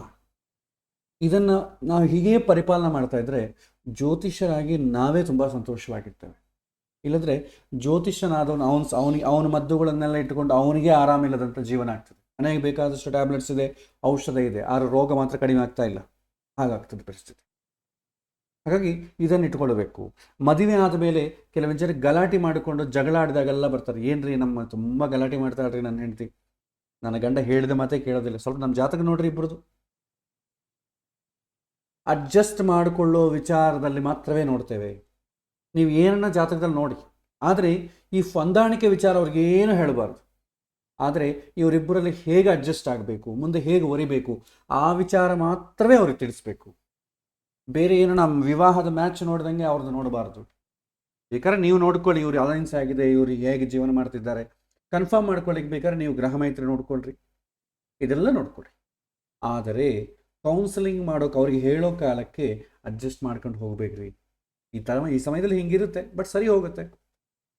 ಬಟ್ ಬೇರೆ ಥರ ಇಲ್ಲ ರೀ, ಸಾಕಾಗಿದೆ ನನಗೆ, ನಾನೇನೋ ಬಿಟ್ಬಿಡ್ಬೇಕು ಅಂತ ಕೂತಾ ಇದ್ದೀನಿ, ಡಿವೋರ್ಸ್ ಮಾಡಬೇಕು ಅಂತ ಕೂತಾ. ಡಿವೋರ್ಸ್ ಮಾಡ್ಕೊಂಡ್ರೆ ಇನ್ನೊಬ್ಬನು ಕೂಡ ಅದೇ ಥರ ಹಿಡಿದ್ರಿ ಏನು ಮಾಡ್ತೀಯಮ್ಮ? ಮತ್ತೆ ಡೈವರ್ಸ್ ತೊಗೊಳ್ತೀಯಾ? ಅಲ್ಲಿ ಅಡ್ಜಸ್ಟ್ ಮಾಡ್ಕೊಳ್ತಿತ್ತಾನೆ, ಅದೇ ಇಲ್ಲಿ ಅಡ್ಜಸ್ಟ್ ಮಾಡ್ಕೊ. ಎಕ್ಸ್ಪೆಕ್ಟ್ ಮಾಡ್ಲಿಕ್ಕೆ ಹೋಗಬೇಡ. ಮದುವೆ ಆದಮೇಲೆ ಒಂದು 5 ವರ್ಷದ ಒಳಗೆ ಏನಾದರೂ ಸಮಸ್ಯೆ ಬಂದರೆ ಏನೋ ಹಾಗೂ ಹೀಗೂ ಪ್ಯಾಚಪ್ ಮಾಡ್ಬೋದು. 5 ವರ್ಷದ ನಂತರ ಅಭ್ಯಾಸ ಆಗೋಗಿರ್ತದೆ, ಆವಾಗ ಕೂಡ ಇದೇ ಥರ ಅಡ್ಜಸ್ಟ್ ಆಗಲೇಬೇಕಾಗ. ಅಡ್ಜಸ್ಟ್ ಮಾಡಿಕೊಳ್ಳಕ್ಕೆ ನಾವು ಉಪಾಯವನ್ನು ಕೊಡಬೇಕು. ಏನು ಬೇಡ, ನನಗೆ ಸಾಕು, ಅವ್ರ ಜೊತೆನೇ ಇರಬೇಕು ಅಂತ ಅನಿಸ್ತಾ ಇಲ್ಲ, ಆಯಿತು ಬೇರೆ ದೂರ ಇರಿ, ಬಟ್ ಡೈವರ್ಸ್ ಹಾಕಬೇಕು. ಅದಕ್ಕೆ ಅಂತ್ಯಕಾಲದಲ್ಲಾದರೂ ಬೇಕಲ್ಲ ಒಂದು ಸಪೋರ್ಟು. ಇಲ್ಲ ನಾ ಇನ್ನೊಂದು ಮದುವೆ ಮಾಡ್ಕೊಳ್ತೇನೆ, ಇದು ಸ್ವಾರ್ಥ. ಇವನು ಬೇಡ ನಾ ಇನ್ನೊಬ್ಬನ ಮದುವೆ ಮಾಡ್ಕೊಳ್ತೀನಿ ಅಂದರೆ ಸ್ವಾರ್ಥ ಆಗ್ತದೆ. ಅದಕ್ಕೆ ಜ್ಯೋತಿಷ್ಯ ಎಂಟರ್ಟೈನ್ ಮಾಡಲ್ಲ. ಸ್ಟ್ಯಾಂಡರ್ಡ್ ಕಂಡೀಷನ್ಸ್ ಇದೆ. 2ನೇ ಮದುವೆ ಮಾಡ್ಕೋಬೇಕಾದ್ರೂ ಸ್ಟ್ಯಾಂಡರ್ಡ್ ಕಂಡೀಷನ್ ಇದೆ. ಶಾಸ್ತ್ರದಲ್ಲಿ ಮೊದಲ ಹೆಂಡತಿ ಹೋದರೂ ಸಂತಾನ ಇಲ್ಲದಿದ್ದರೂ 2 ಕಂಡೀಷನಲ್ಲಿ ಮದುವೆ ಮಾಡ್ಕೋಬೋದು. ಈ 2 ಕಂಡೀಷನ್ ಯಾವುದ್ರಲ್ಲಿ ಮದುವೆ ಮಾಡ್ಕೊಳ್ತಾರೆ? ಮಕ್ಕಳಿಲ್ವಾ? ಮಾಡ್ಕೊಳ್ಳಿ, ಮಕ್ಕಳಿಲ್ಲದೆ ಮಾಡ್ಕೋಬೋದು. 2ನೇ ಮದುವೆ ಮಾಡ್ಕೋಬೋದು, ಏನೂ ತೊಂದರೆ ಇಲ್ಲ. ಮೊದಲ ಹೆಂಡತಿ ಒಂದು ಒಪ್ಪಿಗೆ ತೊಗೊಂಡು ಅಥವಾ ಡಿವೋರ್ಸ್ ತೊಗೊಂಡು, ಏನೋ ಅವ್ರ ಇಷ್ಟ. ಡಿವೋರ್ಸ್ ಅಂತ 3 ಮಾತು ಹೇಳಲ್ಲ ಶಾಸ್ತ್ರ, ಬಟ್ ಆಪ್ಷನ್ ಇದೆ. ನಮ್ಮ ಸರ್ಕಾರ ಒಂದು ಆಪ್ಷನ್ ಇದೆಲ್ಲ, ಒಂದು ಹೆಂಡತಿ ಸಮ್ಮತ ಇಲ್ಲದೆ 2ನೇ ಮದುವೆ ಮಾಡ್ಕೋಬಾರ್ದು. ಶಾಸ್ತ್ರದಲ್ಲಿ ಸಂತಾನಕ್ಕೋಸ್ಕರ ಅಂತಂದರೆ ಮೊದಲ ಹೆಂಡತಿಯನ್ನು ಕೇಳಿ ಸಮ್ಮತ ಮಾಡ್ಕೊಂಡು ತೊಗೊಳ್ಬೋದು. ಆ ಕಂಡೀಷನ್ಸ್ ಇರಬೇಕು. ಏನೋ ಅವನು ಕನ್ವೀನಿಯೆಂಟ್ ಇಲ್ಲ, ಕನ್ವೀನಿಯೆಂಟ್ ಇದ್ದಾಗೆಲ್ಲ ಮದುವೆ ಮಾಡ್ಕೊಳ್ತೇನೆ, ಕನ್ವೀನಿಯೆಂಟ್ ಇಲ್ಲದಾಗ ಬಿಟ್ಟು ಹೋಗ್ತೇನೆ ಅಂತಂದರೆ ನಮಗೂ ಈ ಪಶುಪಕ್ಷಾದಿಗಳಿಗೂ ಏನು ವ್ಯತ್ಯಾಸ ಇಲ್ಲ. ಪಶುಪಕ್ಷಾದಿಗಳು ಅಷ್ಟೇ ಅಲ್ವಾ, ಅವಾಗೇನು ರಿಲೇಷನ್ಶಿಪ್ ಏನಿರಲ್ಲ. ಅದಕ್ಕೆ ಸುಖ ಬೇಕಂದರೆ ಯಾವ ಜೀವ ಇದ್ದರೆ ಜೊತೆ ಹೋಗ್ತದೆ, ಬೇಡ ಅಂತಂದರೆ ಜಗಳ ಆಡ್ಕೊಂಡು ಇನ್ನೊಂದು ಕಡೆ ಹೋಗ್ತದೆ. ಅದಕ್ಕೇನು ಕಾನೂನು ರೂಲ್ಸು ಇದೆಲ್ಲ ಏನೂ ಇಲ್ಲ. ನಮ್ಮ ಜೀವನ ಹಾಗಲ್ಲ. ಸೊ ಹಾಗಾಗಿ ಶಾಸ್ತ್ರದಲ್ಲಿ ಯಾವತ್ತಿಗೂ ಕೂಡ ಡಿವೋರ್ಸ್ನ ಎಂಟರ್ಟೈನ್ ಮಾಡಬೇಡಿ, ಎಂಥ ಎಕ್ಸ್ಟ್ರೀಮ್ ಕಂಡೀಷನ್ಸ್ ಆಗಲಿ. ನಿಮಗೆ ಗೌತಮ ಮಹರ್ಷಿಗಳ ಕತೆ ಗೊತ್ತಿದೆ. ಅಹಲ್ಯ ಮದುವೆ ಮಾಡಿಕೊಂಡ. ಇಂದ್ರನಿಗೆ ಸ್ವಲ್ಪ ಇಂದ್ರಿಯ ಚಾಪಲ್ಯ ಇತ್ತು ಆಕೆಯನ್ನು ಭೋಗಿಸಬೇಕು ಅಂತ. ಅಹಲ್ಯಕ್ಕೂ ಕೂಡ ಗೊತ್ತು ಬಂದವನು ಇಂದ್ರನೇ ಅಂತ. ಆದರೂ ಯುಕ್ತ ವಯಸ್ಸಿನ ಏನೋ ಕಾಮೋದ್ರೇಕದಿಂದ ಇಬ್ಬರು ಸೇರಿದರು. ಗೌತಮ ಮಹರ್ಷಿಗಳು ಬಂದರು, ಗೊತ್ತಾಯಿತು. ಆದರೂ ಕೂಡ ಗೌತಮ ಮಹರ್ಷಿಗಳು ಅಹಲ್ಯೆಯನ್ನು ಬಿಟ್ಟಿಲ್ಲ. ಅಂಥ ಕಂಡೀಷನ್, ಗಂಡ ಜೀವಂತವಾಗೇ ಇದ್ದಾಗ ಹೆಂಡತಿ ಪರಪುರುಷನಿಂದ ಸೇರಿದ್ರೂ ಕೂಡ ಆಕಿನ ದಿದ್ದಿ ವೈಭವ ತಿಳಿಸಿ ಸ್ವೀಕಾರ ಮಾಡಬೇಕು ಅಂತಿದೆಯೇ ಹೊತ್ತು ಬಿಡಬೇಕು ಅಂತ ಇಲ್ಲಿ ಇಲ್ಲ ಶಾಸ್ತ್ರದಲ್ಲಿ. ಆದರೆ ಇವತ್ತಿನ ದಿನ ಅಂಥ ಕಂಡೀಷನಲ್ಲಿ, ಸಣ್ಣ ಕಂಡೀಷನ್ಸ್ಗೆ ಕಾಫಿ ಮಾಡು ಅಂತ ಹೇಳ್ತಾನೆ, ಅಡುಗೆ ಮಾಡು ಅಂತ ಹೇಳ್ತಾನೆ, ಅತ್ತೆ ಮಾವ ಬಂದು ಮನೆಗೆ ಕೂತ್ಕೊಳ್ತಾರೆ, ಅವ್ರಿಗೆ ಯಾರು ಮಾಡಬೇಕು, ಗೋಳಾಡಿಸ್ತಿದ್ದಾರೆ, ಗಂಡ ಗೋಳಾಡಿಸ್ತಿದ್ದಾನೆ. ಈ ಸಣ್ಣ ಸಣ್ಣ ವಿಚಾರಕ್ಕೆಲ್ಲ ಡಿವೋರ್ಸ್ ತೊಗೊಳ್ತಾ ಹೋದರೆ ಇನ್ನು ಜೀವನ ಏನೂ ಇಲ್ಲ. ಮದುವೆ ಅಂದ್ರೇ ನಂಬಿಕೆ. ಆ ನಂಬಿಕೆ ಇಲ್ಲದಾಗ ಮದುವೆ ಏನಿದೆ? ಮದುವೆ ಏನಿಲ್ಲ. ಪ್ರಾಸ್ಟಿಟ್ಯೂಷನ್ ಇರುತ್ತೆ. ಪ್ರಾಸ್ಟಿಟ್ಯೂಷನ್ ಒಬ್ಬರ ಮೇಲೆ ಒಬ್ಬರಿಗೆ ನಂಬಿಕೆ ಇರುತ್ತೀಯಾ? ನಂಬಿಕೆ ಅಲ್ಲಲ್ಲಿ ಬೇಕಾದ ಕಾಮ ಈಡೇರಿಸಿಕೊಳ್ಳೋದಷ್ಟೆ. ನಂಬಿಕೆ ಇವ್ರ ಮೇಲೆ ಅವ್ರಿಗೆ ನಂಬಿಕೆ ಇರಲ್ಲ, ಅವ್ರ ಮೇಲೆ ಇದು ನಂಬಿಕೆ ಇರಲ್ಲ. ಸೊ ನಂಬಿಕೆ ಯಾವಾಗ ಕಳ್ಕೊತೀವೋ ದಟ್ ಬಿಕಮ್ಸ್ ಪ್ರಾಸ್ಟಿಟ್ಯೂಷನ್ ಶಾಸ್ತ್ರ ಪ್ರಕಾರ. ಸೊ ಹಾಗಾಗಿ ಮದುವೆ ಆದಮೇಲೆ ಯಾವ ಕಾರಣಕ್ಕೂ ಕೂಡ ಮ್ಯಾಚನ್ನು ನೋಡ್ಲಿಕ್ಕೆ ಹೋಗಬೇಡಿ. ದಿದ್ದಿ ಕಳಿಸಿ ಹೇಳಿದ ಮಾತು ಕೇಳಿದ ನಾವ್ಯಾಕೆ ರಿಸ್ಕ್ ತೊಗೋಬೇಕು? ಇಲ್ಲ ರೀ ನನ್ನ ಕೈಲಿ ಆಗೋದಿಲ್ಲ ರೀ, ಕೈಲಾದ್ರೆ ಅಡ್ವೊಕೇಟ್ ಹತ್ರ ಹೋಗಿ ನನ್ನ ಹತ್ರಕ್ಕೆ ಬಂದ್ರಿ. ಜ್ಯೋತಿಷ್ಯ ಏನು ಮಾಡಲ್ಲ, ನಾನು ತಿದ್ದುತ್ತೀನಿ, ಒಂದಾಗಬೇಕಾದ್ರೆ ನನ್ನ ಹತ್ರಕ್ಕೆ ಬನ್ನಿ. ಬೇಡ ಅಂತ ಅನ್ನೋದ್ರಾದ್ರೆ ಜ್ಯೋತಿಷ್ಯ ಹಾಕಬೇಕು. ಇಲ್ಲ ರೀ 2ನೇ ಮದುವೆ ಆಗುತ್ತಾ ಇಲ್ಲ, ಈ ಥರ ಪ್ರಶ್ನೆಗಳು ಕೇಳ್ತಾರೆ. ಈಗ ನೀವು ಡೈವರ್ಸ್ ತೊಗೊಂಡ್ರೆ 2ನೇ ಮದುವೆ ಆಗುತ್ತಾ ಇಲ್ಲ, ಇಂಥ ಪ್ರಶ್ನೆಗಳು ಬರ್ತದೆ. ಇದೆಲ್ಲ ಕೂಡ ಇನ್ವ್ಯಾಲಿಡ್ ಕ್ವಶನ್ಸ್, ಶಾಸ್ತ್ರಸಮ್ಮತವಾದಂಥ ಪ್ರಶ್ನೆಗಳಲ್ಲ. ಫಸ್ಟ್ ಡೈವರ್ಸ್ ಮಾಡ್ಕೊಳ್ಳಿ, ಅವಾಗ ಹೇಳೋಣ. ಇಂಥದ್ದೆಲ್ಲ ಹೇಳಬಾರ್ದು. ಶಾಸ್ತ್ರ ಯಾವತ್ತಿಗೂ ಕೂಡ ಜೊತೆಗಿರಬೇಕು ಅಂತ ಹೇಳುತ್ತೆ. 2ನೇ ಮದುವೆಯನ್ನು ಹೆಂಡತಿ ಜೊತೆಗಿರೋ ಕಾಲಕ್ಕೆ 2ನೇ ಮದುವೆಯನ್ನು ಎಂಟರ್ಟೈನ್ ಮಾಡಲ್ಲ. ಸೊ ಈ ಪ್ರಶ್ನೆಗೆ ನಾವು ಉತ್ತರ ಕೊಡ್ಲಿಕ್ಕೆ ಆಗಲ್ಲ. ಹೇಳ್ಬಿಡಿ, ಯಾಕಂದ್ರೆ ನಾವ್ಯಾಕೆ ರಿಸ್ಕ್ ತಗೋಬೇಕು? ಉದರ ಪೋಷಣಾರ್ಥವಾಗಿ ನಾವು ಎಸ್ ನೋ ಅಂತ ಹೇಳ್ಬಿಟ್ಟು ದುಡ್ಡು ತೊಗೊಂಡ್ರೆ ನಾಳೆ ನಮ್ಮ ಜೀವನ ಏನಾಗಬೇಕು, ನಮಗೂ ಮಕ್ಕಳಿದ್ದಾರೆ, ನಮ್ಮದು ಒಂದು ಸಂಸಾರ ಇದೆ, ಅದು ಕೆಡಿಸ್ಕೋಬೇಕಾಗ್ತದೆ. So risk ತಗೋಬೇಡಿ. ಸಹಾಯ ಮಾಡಿದ್ರೂ ಪರವಾಗಿಲ್ಲ, ರಿಸ್ಕ್ ತಗೊಳ್ಳೋದು ಬೇಡ. ಇದು ಎರಡನೇ ಕ್ವಶನ್, ಇಸ್ ಇನ್ವ್ಯಾಲಿಡ್ ಕ್ವಶನ್. ಮೂರನೇದು, will I stay with my current partner? ನಾನು ನನ್ನ ಪಾರ್ಟ್ನರ್ ಜೊತೆನೇ ಇರ್ತೀನ? ಸಾಯೋ ತನಕ ಇರಬೇಕಂತೆ. ಇದರಲ್ಲಿ ಮತ್ತೆ ಏನಿದೆ, ಮದುವೆ ಮಾಡ್ಕೊಳ್ಳೋ ಸಮಯದಲ್ಲಿ ಎಂಥ ಕಷ್ಟದಲ್ಲಿ ಬಂದ್ರೂ ಈಗ ಹಸ್ತವನ್ನು ನಾನು ಬಿಡೋದಿಲ್ಲ ಅಂತ ಗಂಡ ಪ್ರಮಾಣ ಮಾಡ್ತಾನೆ. ಅಗ್ನಿಸಾಕ್ಷಿಯಾಗಿ 16 ಜನ ದೇವತೆಗಳನ್ನು ಆವಾಹನ ಮಾಡಿ ಅವನು ಪ್ರಮಾಣ ಮಾಡ್ತಾನೆ. ಹೆಂಡತಿ, ನನ್ನ ಜೀವಂತವಾಗಿರೋವರೆಗೂ ಇವರನ್ನೇ ಫಾಲೋ ಆಗ್ತೀನಿ, ಸಪ್ತಪದಿ ಅವ್ರ ಹಿಂದೆಯೇ ಅನುಸಾರ ಮಾಡ್ತೀನಿ, ಹಿಂದೆಯೇ ಹೋಗ್ತಾಳೆ. ಇದು ಕಾನ್ಸೆಪ್ಟ್ ಇದೆ. ಈಗ ಕೈ ಬಿಡೋದಿಲ್ಲ ಅಂತ ಆತ ಕೈ ಹಿಡ್ಕೊಳ್ತಾನೆ, ಇವರನ್ನೇ ಫಾಲೋ ಆಗ್ತೀನಿ ಅಂತೇಳಿ ಆಕಿ ಅವ್ರ ಹಿಂದೆಯೇ ಏಳು ಪಾದಗಳನ್ನ ನಮಸ್ಕಾರ ಮಾಡ್ತಾರೆ, ಪ್ರದರ್ಶನ ನಮಸ್ಕಾರ ಮಾಡ್ತಾರೆ. ಸಪ್ತಪದಿ ಅಂತ 7 ಹೆಜ್ಜೆ ಹಾಕ್ತಾರೆ. ಇದರ ಅರ್ಥ ಏನು? ಸಾಯೋ ತನಕ ಇಬ್ಬರು ನಾವು ಒಬ್ಬರನ್ನೊಬ್ಬರು ಬಿಡಲ್ಲ ಅಂತ ದೇವರ ಹತ್ರ ಪ್ರಮಾಣ ಮಾಡೋದು. ಮತ್ತೆ ಇಲ್ಲಿ ಪ್ರಶ್ನೆ ಹೇಳೋದೇನು, ನಾನು ಇವನ ಜೊತೆನೇ ಇರ್ತೀನ, ಇವನ ಜೊತೆ ಇರಲ್ಲ, ಇವನ ಜೊತೆನೇ ಇದ್ರೆ ನನಗೆ ಒಳ್ಳೇದಾಗುತ್ತಾ, ಕಷ್ಟವಾಗಿದೆ, ಮುಂದಾದರೂ ಏನಾದರೂ ಬದಲಾಗ್ತಾನ? ಇದೆಲ್ಲ ಯಾವಾಗ ಕೇಳೋದು? ಮದುವೆ ಆದ ಮೇಲೆ ಗಂಡ ಹೀಗಿದ್ದಾನೆ, ಸರಿ ಹೋಗ್ತಾನ ಅಂತ ಕೇಳಿ. ಸರಿ ಹೋದ್ರೂ ಜೊತೆಗಿರ್ಬೇಕು. ಇಲ್ಲ ಇರ್ಲಿಕ್ಕಾಗಲ್ಲ, ಕೋರ್ಟಿಗೆ ಹೋಗಿ, ಅಡ್ವೊಕೇಟ್ ಹತ್ರ ಹೋಗಿ. ಜ್ಯೋತಿಷ್ಯದ ಬರೋ ಅವಶ್ಯಕತೆ ಇಲ್ಲ, ಶಾಸ್ತ್ರವನ್ನ ತುಂಬ ಹಾಳು ಮಾಡೋ ಅವಶ್ಯಕತೆ ಇಲ್ಲ. ಯಾರಿಗೆ ಎಲ್ಲಿ ಬೇಕು, it's A right time, but it's a wrong place. ಜ್ಯೋತಿಷ್ಯ ಹತ್ರ ಕನ್ಸಲ್ಟ್ ಮಾಡೋದು ಬೇಕಾಗಿಲ್ಲ. ಇಂಥದ್ದೆಲ್ಲ ಕೂಡ ಜ್ಯೋತಿಷ್ಯ ಹೇಳಿಕ್ ಬರೋದಿಲ್ಲ. ಎಥಿಕ್ಸ್ ಇದು ಬರ್ತದೆ, ಶಾಸ್ತ್ರ ಇದು ಬರ್ತದೆ. ಪರವಾಗಿಲ್ರಿ, ಇದ್ದಿದ್ದಂಗೆ ಹೇಳಿಬಿಡ್ರಿ ಅಂದರೆ ಹೇಳ್ಬಿಡ್ಬೋದು. ನಷ್ಟ ಯಾರಿಗೆ? ಜ್ಯೋತಿಷ್ಯನಿಗೆ ರಿಸ್ಕ್, ಅವ್ರಿಗೇನು ರಿಸ್ಕ್ ಇರಲ್ಲ. ಜ್ಯೋತಿಷ್ಯ ತುಂಬ ರಿಸ್ಕ್ ಫೇಸ್ ಮಾಡಬೇಕಾಗುತ್ತೆ, ಅವನ ಫ್ಯಾಮಿಲಿ ಜೀವನ ತುಂಬ ಕಷ್ಟ ಆಗ್ತದೆ. ಸೊ ಹಾಗಾಗಿ ಕಷ್ಟ ಬಂದ್ರೂ ನಷ್ಟ ಬಂದ್ರೂ ಅವನ ಜೊತೆ ಇರ್ಲಿಕ್ಕೆ ಬೇಕಾದಂಥ ಸಮಾಧಾನವೇ ಕೊಡಬೇಕು. ಸುಳ್ಳು ಹೇಳಿ ತಪ್ಪಿಲ್ಲ, ಏನಿಲ್ಲಮ್ಮ ಸರಿ ಹೋಗುತ್ತೆ, ಅಡ್ಜಸ್ಟ್ ಆಗುತ್ತೆ. ಒಬ್ಬ ಡಾಕ್ಟರ್ ಹೇಳಿದ್ನಂತ, ಮೈಯೆಲ್ಲ ತುಂಬ ತುರಿಸ್ಕೊಳ್ತಾ ಇದ್ದೀನಿ, ತುಂಬ ಇದಾಗ್ತಾ ಇದೆ, ಏನು ಮಾಡಲಿ? ಔಷಧ ಬಳಸು, 1 ವಾರದಲ್ಲಿ ಎಲ್ಲ ಸರಿ ಹೋಗುತ್ತೆ. ತಗಲಿದ್ರೆ ಅಭ್ಯಾಸ ಆಗ್ಬಿಡ್ತದೆ. 1 ವಾರದಲ್ಲಿ ಕಡಿಮೆ ಆಗಿಲ್ಲ ಅಂದರೆ ತುರಿಸ್ಕೊಳ್ಳೋದು ಅಭ್ಯಾಸ ಆಗ್ತದೆ, ಮತ್ತೆ ಏನು ಕಾಮನ್ ಅಷ್ಟೇ ಅದು. ಹಾಗೆ 5 ವರ್ಷದೊಳಗೆ ಏನೋ ಸಮಸ್ಯೆ ಬಂದರೆ ಪೇಷನ್ಸ್ ಇರಲ್ಲ, ಅದಕ್ಕೆ ಸ್ವಲ್ಪ ಕಷ್ಟ ಅರ್ಥ ಮಾಡಿಕೊಳ್ಳೋದು. 5 ವರ್ಷದ ನಂತರ ಅಭ್ಯಾಸ ಆಗೋಗಿರ್ತದೆ, ಅವಳಿಷ್ಟೇ ಇವನಿಷ್ಟೇ, ಅಭ್ಯಾಸ ಆಗುತ್ತೆ. ಅಭ್ಯಾಸ ಆದಮೇಲೆ ಇನ್ನೇನು ಕಷ್ಟ. ಅದಕ್ಕೆ ವಿವಾಹ ಅಂತಂಬೋದು ತುಂಬ ಕ್ರಿಟಿಕಲ್. ಅದಕ್ಕೆ ನೋಡಬೇಕಾದ್ರೆ ತುಂಬ ಕೇರ್ಫುಲ್ಲಾಗಿ ನೋಡಬೇಕು. ವಿವಾಹದ ಮುಂಚೆ ಜ್ಯೋತಿಷ್ಯಗಳು ನಮಗೇನು ಬೇಕಾಗಿಲ್ರಿ, ನಮಗೇನು ಅಷ್ಟು ಪರ್ಟಿಕ್ಯುಲರ್ ಅಲ್ಲ ಅಂತ. ಮದುವೆ ಆದಮೇಲೆ ಈ ಥರ ಸಮಸ್ಯೆಗಳು ತಂದ್ಕೊಂಡು ಬರ್ತವೆ. ಜ್ಯೋತಿಷ್ಯ ಮದುವೆಗೆ ಮುಂಚೆ ಮ್ಯಾಂಡೇಟ್ರಿಯಾಗಿ ಡೀಪಾಗಿ ನೋಡೋದೇನು ಬೇಕಾಗಿಲ್ಲ. ನಿಮಗೆ ಸಮಸ್ಯೆಗಳು ಬರಲಾರ್ದ ನಿಮ್ಮ ಪ್ರಶ್ನೆಗಳಿಗೆ ಉತ್ತರ ಪಡ್ಕೊಳ್ಳಿ. ಸಮಸ್ಯೆ ಬಂದ ಮೇಲೆ, ಮದುವೆ ಆದ ಮೇಲೆ ಉತ್ತರಕ್ಕೋಸ್ಕರ ಹುಡುಕ್ಲಿಕ್ಕೆ ಹೋಗ್ಬೇಡಿ. ಸೆಲೆಕ್ಷನ್ ಪ್ರಾಸೆಸ್ಲೇ ನೀವು ಎಲ್ಲ ಕರೆಕ್ಟಾಗಿ ನೋಡ್ಕೊಳ್ಳಿ. ಅದಕ್ಕೆ ಜ್ಯೋತಿಷ್ಯ ಜಾತಕ ನೋಡಿಕೊಂಡೇ ಮದುವೆ ಮಾಡ್ಕೊತ ಇದ್ದಾರೆ ಎಲ್ಲರೂ ಪ್ರಪಂಚದಲ್ಲಿ ಇಲ್ಲ. ಬಟ್ ಸ್ಟಡಿ ಮಾಡೋದ್ರಲ್ಲಿ ತಪ್ಪಿಲ್ಲಲ್ವ, ಅವ್ರು ಕೂಡ ಸ್ಟಡಿ ಮಾಡ್ಕೊಳ್ತಾರೆ ಬೇರೆ ಬೇರೆ ಪದ್ಧತಿಯಲ್ಲಿ. ಅದಕ್ಕೆ ವೈವಾಹಿಕ ಜೀವನದಲ್ಲಿ ಬೇರೆ ದೇಶಗಳ ವಿವಾಹ ವ್ಯವಸ್ಥೆ ಹೇಗಿದೆ ನಮಗೆಲ್ಲರಿಗೂ ಗೊತ್ತಿದೆ. ಸೊ ಹಾಗಾಗಿ ಮದುವೆ ಆದ ಮೇಲೆ ಜಡ್ಜ್ ಮಾಡೋದು it's a wrong concept. Next, should I move in with my boyfriend or girlfriend, ಅಥವಾ ಕರೆಂಟ್ ಅಲೈನ್ಸ್. ನಾನು ಲವ್ ಮಾಡ್ಕೊಂಡಿದ್ದೇನೆ, ಈ ಹುಡುಗನ ಜೊತೆ ಇರಲ್ಲ, ಮುಂದುವರಿಲ್ಲ, ಏನೋ ತೊಂದರೆ ಇದೆಯಾ, ಇವನ್ನೇ ಮದುವೆ ಮಾಡ್ಕೊಂಡ್ರು ನಂಗೇನು ಪ್ರಾಬ್ಲಮ್ ಬರಲ್ವಾ? ಅಸಲು ಲವ್ ಎಂಬುದಕ್ಕೆ ಅರ್ಥ ಏನಿದೆ? ಲವ್ ಎಂಬುದೇನು? ಎಷ್ಟೇ ಕಷ್ಟ ಇರಲಿ, ನೀವು ಬೇಕಾದ್ರೆ ಸಿನಿಮಾದಲ್ಲಿ ಅವ್ರ ಡೆಫಿನಿಷನ್ಸ್ ಕೇಳಿ, ಲವ್ ಆಗಿದೆ ಅಂತಿರಲ್ಲ, ಯಾಕೆ ಲವ್ ಮಾಡಿದ್ರಿ ಎಲ್ಲ ಲಿಸ್ಟ್ ಎಲ್ಲ ಹೇಳ್ಕೊಳ್ತಾರೆ. ಇವತ್ತೆಲ್ಲ ಕೂಡ ಡೈರೆಕ್ಟ್ ಲವ್ ಮಾಡೋದಲ್ಲ, ಸಿನಿಮಾಗಳು ನೋಡಿ ಲವ್ ಮಾಡೋದಾಗಿದೆ. ಸಿನಿಮಾಗಳು ನೋಡಿ ಅವಳು ಹಾಗಿದ್ದಾಳೆ, ಅವಳು ಆ ಥರನೇ ಮಾತಾಡ್ತಿದ್ದಾಳೆ, ಅದನ್ನು ನೋಡಿ ಇವ್ರು ಲವ್ ಮಾಡೋದಷ್ಟೇ ಆಗಲಿ. ಮಾನಸಿಕವಾಗಿ ಹೃದಯದಲ್ಲಿ ಹುಟ್ಟುವಂಥದ್ದೇನಿಲ್ಲ. ಮಹಾ ಅಂತಂದರೆ ಯುಕ್ತ ವಯಸ್ಸಿನಲ್ಲಿ ಕಾಮ ಹುಟ್ಟುತ್ತದೆ. ಆ ಕಾಮವನ್ನು ಈಡೇರಿಸ್ಕೊಳ್ಳಿಕ್ಕೆ ಒಬ್ಬ ಪಾರ್ಟ್ನರ್ ಬೇಕು ತಾನೆ, ಅದಕ್ಕೋಸ್ಕರ ಆಗೋದು ಇರ್ತದೆ ಮೆಜಾರಿಟಿ ಕೇಸಸ್. ಸೊ ಹಾಗಾಗಿ ಲವ್ ಮಾಡಿಕೊಳ್ಳೋದು, ಲವ್ ಮ್ಯಾರೇಜ್ ಎಂಬುದು ಏನು ಅರ್ಥ ಅಂದರೆ, ನಾನು ಎಷ್ಟೇ ಕಷ್ಟ ಇರಲಿ, ಇವನನ್ನು ಚೂಸ್ ಮಾಡಿಕೊಂಡಿದ್ದೀನಿ, ಇವನು ನನಗೆ ಬೇಕು, ಅದಕ್ಕೋಸ್ಕರ ನಾನು ಎಷ್ಟು ಕಷ್ಟ ಆದರೂ ಪಡ್ತೀನಿ. ಈಗ ಆಲ್ರೆಡಿ ಕಷ್ಟಪಡ್ತೀನಿ ಅಂತ ಫಿಕ್ಸ್ ಆದಮೇಲೆ ಮತ್ತೆ ಜ್ಯೋತಿಷ್ಯ ಆಗಬೇಕು, ಜಾತಕ ಆಗಬೇಕು. ಜ್ಯೋತಿಷ್ಯ ರೋಲ್ ಯಾವಾಗ ಅಂತಂದರೆ, if there is a choice, ಇದೆಲ್ಲದ್ರೂ ಇನ್ನೊಂದಾದರೂ ಪರವಾಗಿಲ್ಲ ಅಂತಂದಾಗ ಜ್ಯೋತಿಷ್ಯನನ್ನು ಕನ್ಸಲ್ಟ್ ಆಗಬೇಕು. ನಮಗೆ ಅದೇನಿಲ್ರಿ, ಒಳ್ಳೇದಿದ್ರೆ ಸಾಕು ನಮಗೆ. ಈಗ ನಿಮಗೆ ಮೊಬೈಲ್ ಫೋನ್ ತಗೋಬೇಕು, ಶಾಪಿಗೆ ಹೋಗ್ತೀರಾ, ಶಾಪಿಗೆ ಹೋಗಿ ಎಲ್ಲ ಸರ್ಚ್ ಮಾಡ್ತೀರಾ, ಎಲ್ಲ ಕೇಳ್ತೀರಿ, ನನಗೆ ಈ ಫೀಚರ್ ಬೇಕು, ಇದು ಯಾವುದ್ರಲ್ಲಿ ಚೆನ್ನಾಗಿರುತ್ತೆ, ಇದು ಕಾಸ್ಟು, ರಿಲಯಬಲ್, ಎಲ್ಲ ಒಂದು ಅರ್ಧ ಗಂಟೆ ವ್ಯಾಪಾರ ಮಾಡಿ ಅಥವಾ 4-5 ಶಾಪ್ ತಿರುಗಿ ಯಾರು ಹೆಚ್ಚು ಡಿಸ್ಕೌಂಟ್ ಕೊಡ್ತಾನೋ ನೋಡಿ ತಗೊಳ್ತೇವೆ. ಎಲ್ಲ ಮಾಡಲ್ಸ್ ನೋಡ್ತೇವೆ. ನೀವು ಆಲ್ರೆಡಿ ಒಂದು ಪರ್ಟಿಕ್ಯುಲರ್ ಮಾಡಲ್ ಫಿಕ್ಸ್ ಆಗಿ ಹೋಗಿದ್ರಿ ಅಂದ್ಕೊಳ್ಳಿ, ಟೈಮ್ ಜಾಸ್ತಿ ಹಿಡಿಯುತ್ತೆ ಅದಕ್ಕೆ? ಏನು ಹಿಡಿಯಲ್ಲ. ಹೋಗ್ತೀರಿ, ನನಗೆ ಈ ಮಾಡಲ್ ಬೇಕು ಅಂತ ಹೇಳ್ತೀರಿ, ಅದನ್ನೆಲ್ಲ ಮನೆಗೆ ಇಂಟರ್ನೆಟ್ಟಲ್ಲೋ ಸ್ಟಡಿ ಮಾಡಿರ್ತೀರಿ, ಹೋಗಿ ನನಗೆ ಈ ಮಾಡಲ್ ಕೊಡಿ ಅಂತ ಹೇಳ್ತೀರಿ, ಆ ಮಾಡಲ್ ಕೊಡ್ತಾನೆ, ಬಿಲ್ ಪೇ ಮಾಡಿ ಬರ್ತೀರಿ ಅಷ್ಟೇ. ಅದರಲ್ಲಿ ಇನ್ನೇನಿಲ್ಲ, ಚಾಯ್ಸ್ ಏನಿಲ್ಲ, ಯಾಕಂದರೆ ಯು ಆಲ್ರೆಡಿ ಫಿಕ್ಸ್ಡ್. ಚಾಯ್ಸ್ ಇಲ್ಲದಾಗ ಏನು ಮಾಡ್ತೀರಿ, ಅವ್ನು ಎಷ್ಟು ಕೇಳಿದ್ರು ಅಷ್ಟು ಕೊಡಬೇಕಾಗುತ್ತೆ.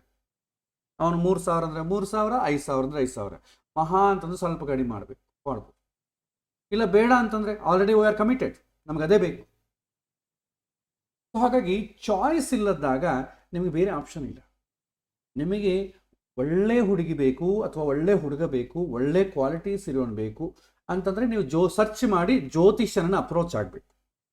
ನೀವು ಆಲ್ರೆಡಿ ಫಿಕ್ಸ್ ಆಗಿಬಿಟ್ಟಿದ್ದಾರೆ, ಈ ಹುಡುಗಿ ಜೊತೆನೇ ಮದುವೆ ಮಾಡ್ಕೊಳ್ತೇನೆ ಅಂತಂದಾಗ ಮತ್ತೆ ಅದರಲ್ಲಿ ಚಾಯ್ಸ್ ಏನಿದೆ?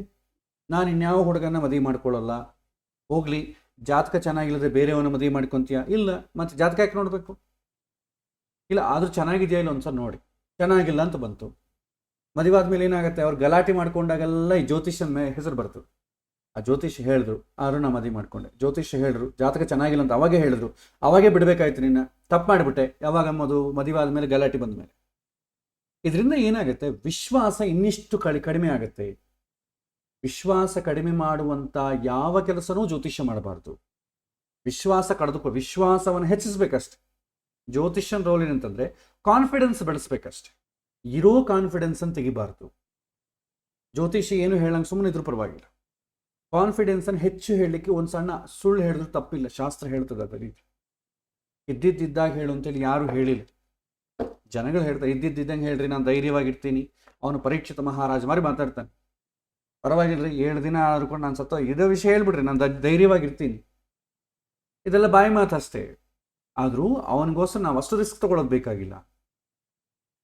ಹಾಗಾಗಿ ಆಲ್ರೆಡಿ ಫಸ್ಟ್ ಕನ್ಫರ್ಮ್ ಮಾಡಿಕೊಳ್ಳಿ. ಯಾರಾದರೂ ಹುಡುಗ ಹುಡುಗಿ ಅಲೈನ್ಸ್ ನಿಮಗೆ ವಾಟ್ಸಾಪಲ್ಲೋ ಇಮೇಲಲ್ಲೋ ಕಳಿಸಿದ್ದಾರೆ, ಜಾತಕ ತೊಗೊಂಡು ನಿಮ್ಮ ಮುಂದೆ ಬಂದಿದ್ದಾರೆ ಅಂದಾಗ ನೀವು ಫಸ್ಟ್ ಕನ್ಫರ್ಮ್ ಮಾಡ್ಕೊಳ್ಬೇಕಾದೇನು, ಅರೇಂಜ್ಡ್ ಮ್ಯಾರೇಜಾ ಲವ್ ಮ್ಯಾರೇಜಾ ಕೇಳಿ, ಏನೂ ತಪ್ಪಿಲ್ಲ. ಲವ್ ಮಾಡಿಲ್ಲ ರೀ, ನಾವು ಹೊಸ ಅಲೈನ್ಸ್ ನೋಡಿದ್ದೀವಿ ರೀ, ನಾವೇ ನೋಡಿದ್ದೀವಿ, ಲವ್ ಅಲ್ಲ ಅಂತಂದರೆ ಪ್ರೊಸೀಡ್ ಆಗಿ. ಇಲ್ಲ ಆಚಾರ್ಯ, ಹುಡುಗ ಹುಡುಗಿ ಒಂದೇ ಆಫೀಸಲ್ಲಿ ಕೆಲಸ ಮಾಡ್ತಾರೆ, ಸರ್ ನಾವು ಜಾತಕ ತೊಗೊಂಡು ಬಂದ್ವಿ, ಹೇಗಿರುತ್ತೆ ನೋಡೋಣ.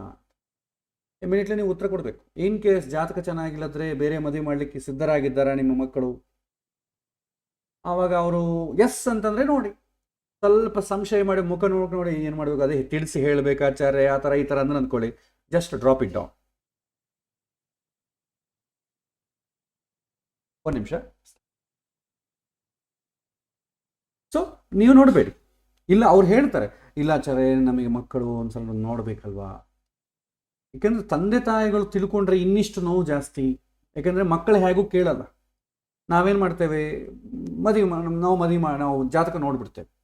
ಜಾತಕ ನೋಡಿದ್ಮೇಲೆ ಏನಾಗುತ್ತೆ, ಜ್ಯೋತಿಷ್ಯ ಹೇಳ್ತಾನೆ, ಅಯ್ಯೋ ಗ್ರಹ ಮೈತ್ರಿ ಇಲ್ಲಲ್ರಿ, ಹುಡುಗಿ ಅಡ್ಜಸ್ಟ್ ಆಗಲ್ಲ, ಹುಡುಗಿ ಸ್ವಲ್ಪ ಡಾಮಿನೇಟ್ ಇರ್ತಾನೆ, ಹುಡುಗ ಸ್ವಲ್ಪ ರಫ್ ಇರ್ತಾನೆ, ಸ್ವಲ್ಪ ಆದಾಯ ಕಡಿಮೆ, ಈ ಥರ ಎಲ್ಲ ಹೇಳ್ತೇವೆ.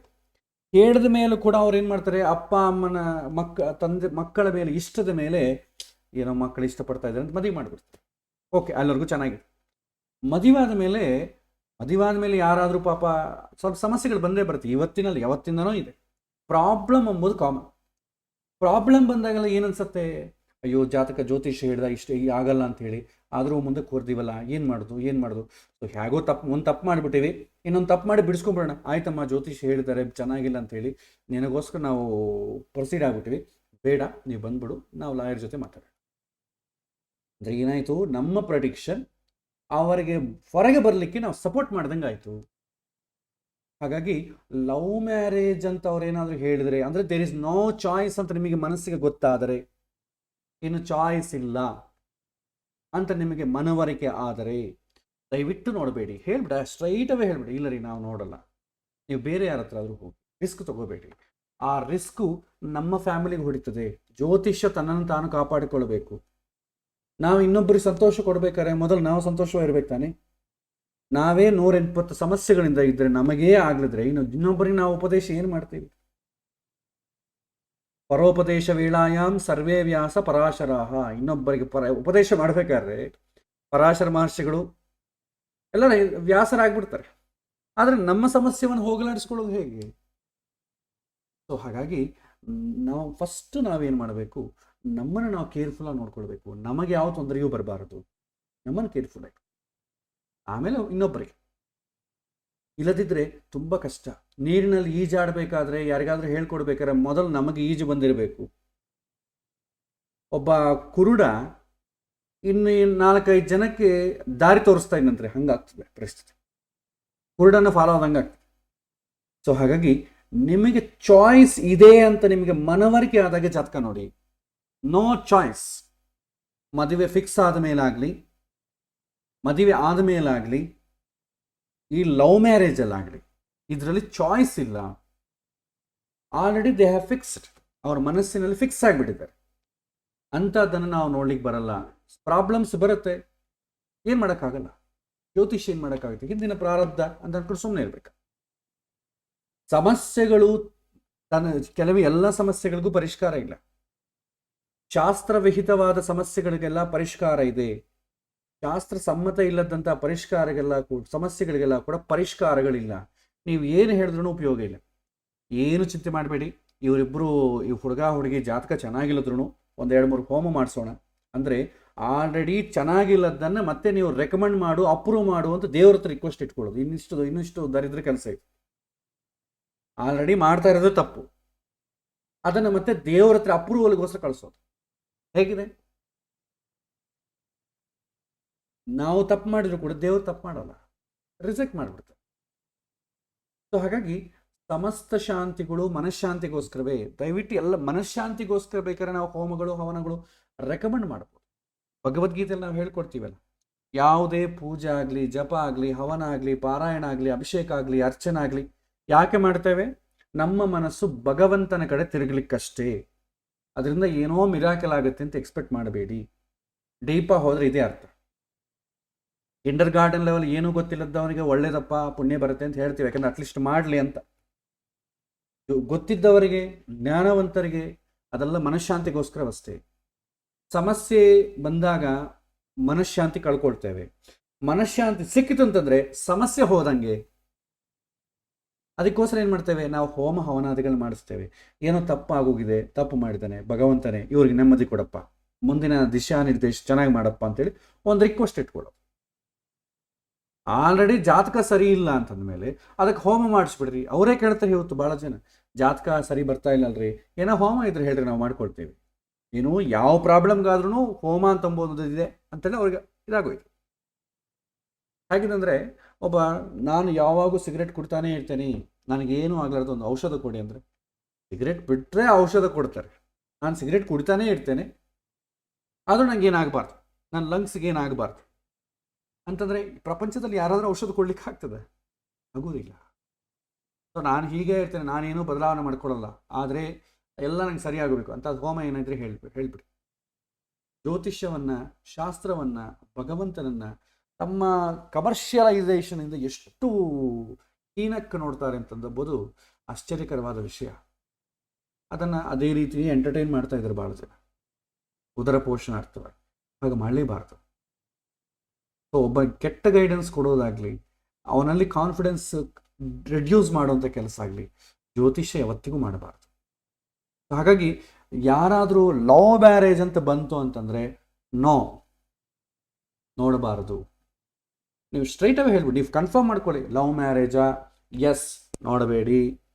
ಅವ್ರು ಹೇಗಿದ್ರು, ಇಲ್ಲದ ಏನಾದ್ರು ಕಷ್ಟ ಬಂದರೆ ನೀವು ಈಗ ರೆಡಿ ಇದ್ದೀರಾ ಬೇರೆ ಮದುವೆ ಮಾಡ್ಕೊಳ್ಳಿಕ್ಕೆ, ರೆಡಿ ಇದ್ರೆ ಹೇಳಿ ನಾನು ನೋಡ್ತೇನೆ. ಅದೇ ಹುಡುಗಿ ಜೊತೆ ಮಾಡ್ಕೋತೀನಿ, ಏನು ಕಷ್ಟ ಇಲ್ಲಾರ್ದ ಉಪಯೋಗ ಕೊಡಂದ್ರೆ ನಾವೇನು ಮಾಡೋಕ್ಕೆ ಹೇಳಬೇಕು. ಆ ಹುಡುಗಿನ ಇಷ್ಟಪಟ್ಟಿದ್ದಾರೆ, ಇಬ್ಬರು ಕೂಡ ಬೇರೆ ಮದುವೆ ಮಾಡ್ಲಿಕ್ಕೆ ಇಷ್ಟ ಇದೆಯಾ, ಇದೆ, ದೆನ್ ಅಲೈನ್ಸ್ ತೊಗೊಂಬನ್ನಿ, ನಾನು ನೋಡ್ತೇನೆ. ಬೇರೆ ಅಲೈನ್ಸ್ ತೊಗೊಂಬನ್ನಿ, ನೋಡ್ತೇನೆ.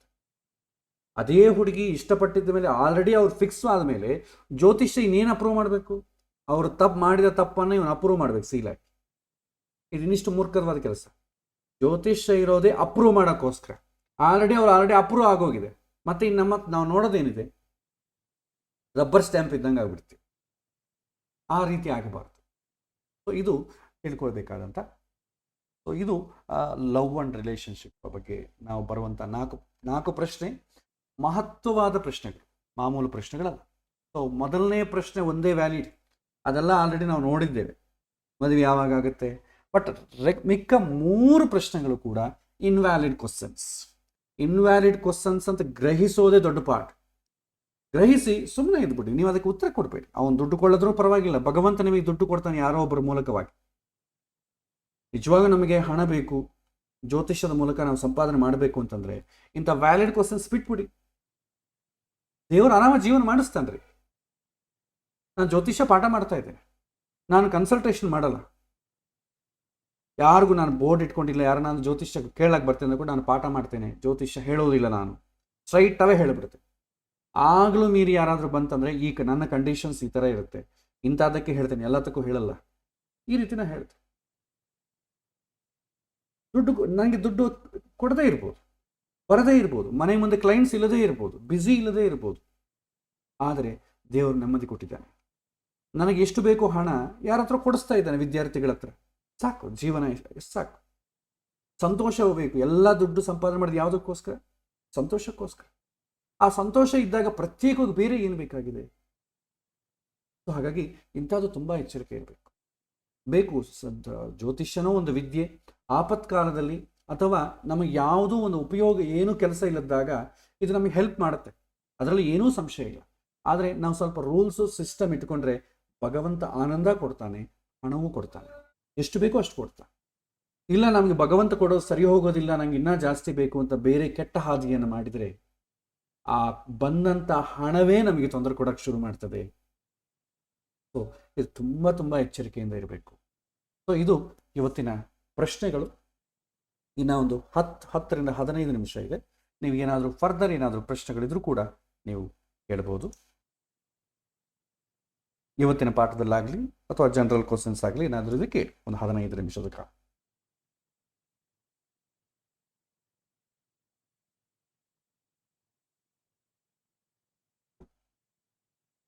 ಕೇಳಿ.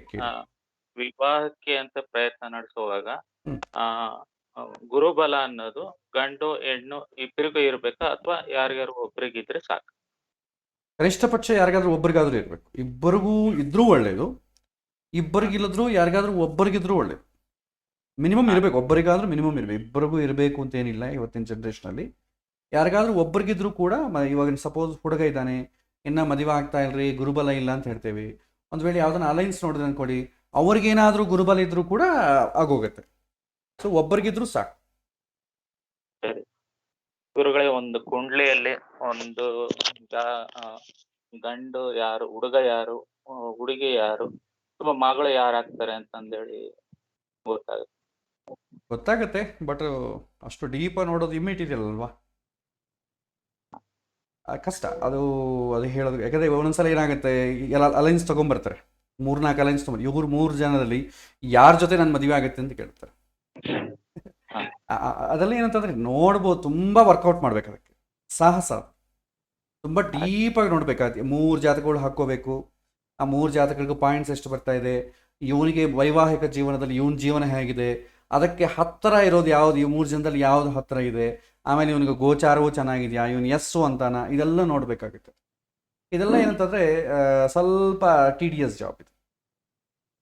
ಮಾಡ್ಬೋದು, ಮಾಡಬಾರ್ದು ಅಂತೇನಿಲ್ಲ, ಬಟ್ ಅಷ್ಟು ಅವಶ್ಯಕತೆ ಇಲ್ಲ ಅಂತ ನಾನು ಹೇಳ್ತೇನೆ. Anyway it's not hour risk.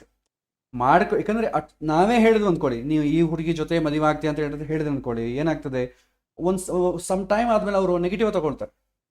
ಅಯ್ಯೋ ಏನೋ ಗಲಾಟೆ ಬಂತು ಅಂದ್ಕೊಡ್ರಿ, ನೀವು ಕಾರಣ ಆಗ್ತೀರ. ಈಗ ಹೇಗೆ ಅಂದರೆ ಹುಡುಗಿ, ಈಗ ಒಂದು ಲೋಕಲ್ ರೂಢಿ ಹೇಗಿದೆ ಅಂತ ಹೇಳ್ತೀನಿ ನೋಡಿ. ಪಾಪ ನಮ್ಮ ಬಂಧು ಬಳಗದಲ್ಲೇ ನನಗಾದ ಎಕ್ಸ್ಪೀರಿಯನ್ಸೇ ಹೇಳ್ತೇನೆ. ದೊಡ್ಡಪ್ಪ ಚಿಕ್ಕಪ್ಪ ಇವ್ರ ಮಕ್ಕಳೆಲ್ಲ ಏನು ಮಾಡ್ತಾರೆ, ಮದುವೆ ರೆಡಿ ಇರ್ತಾರೆ.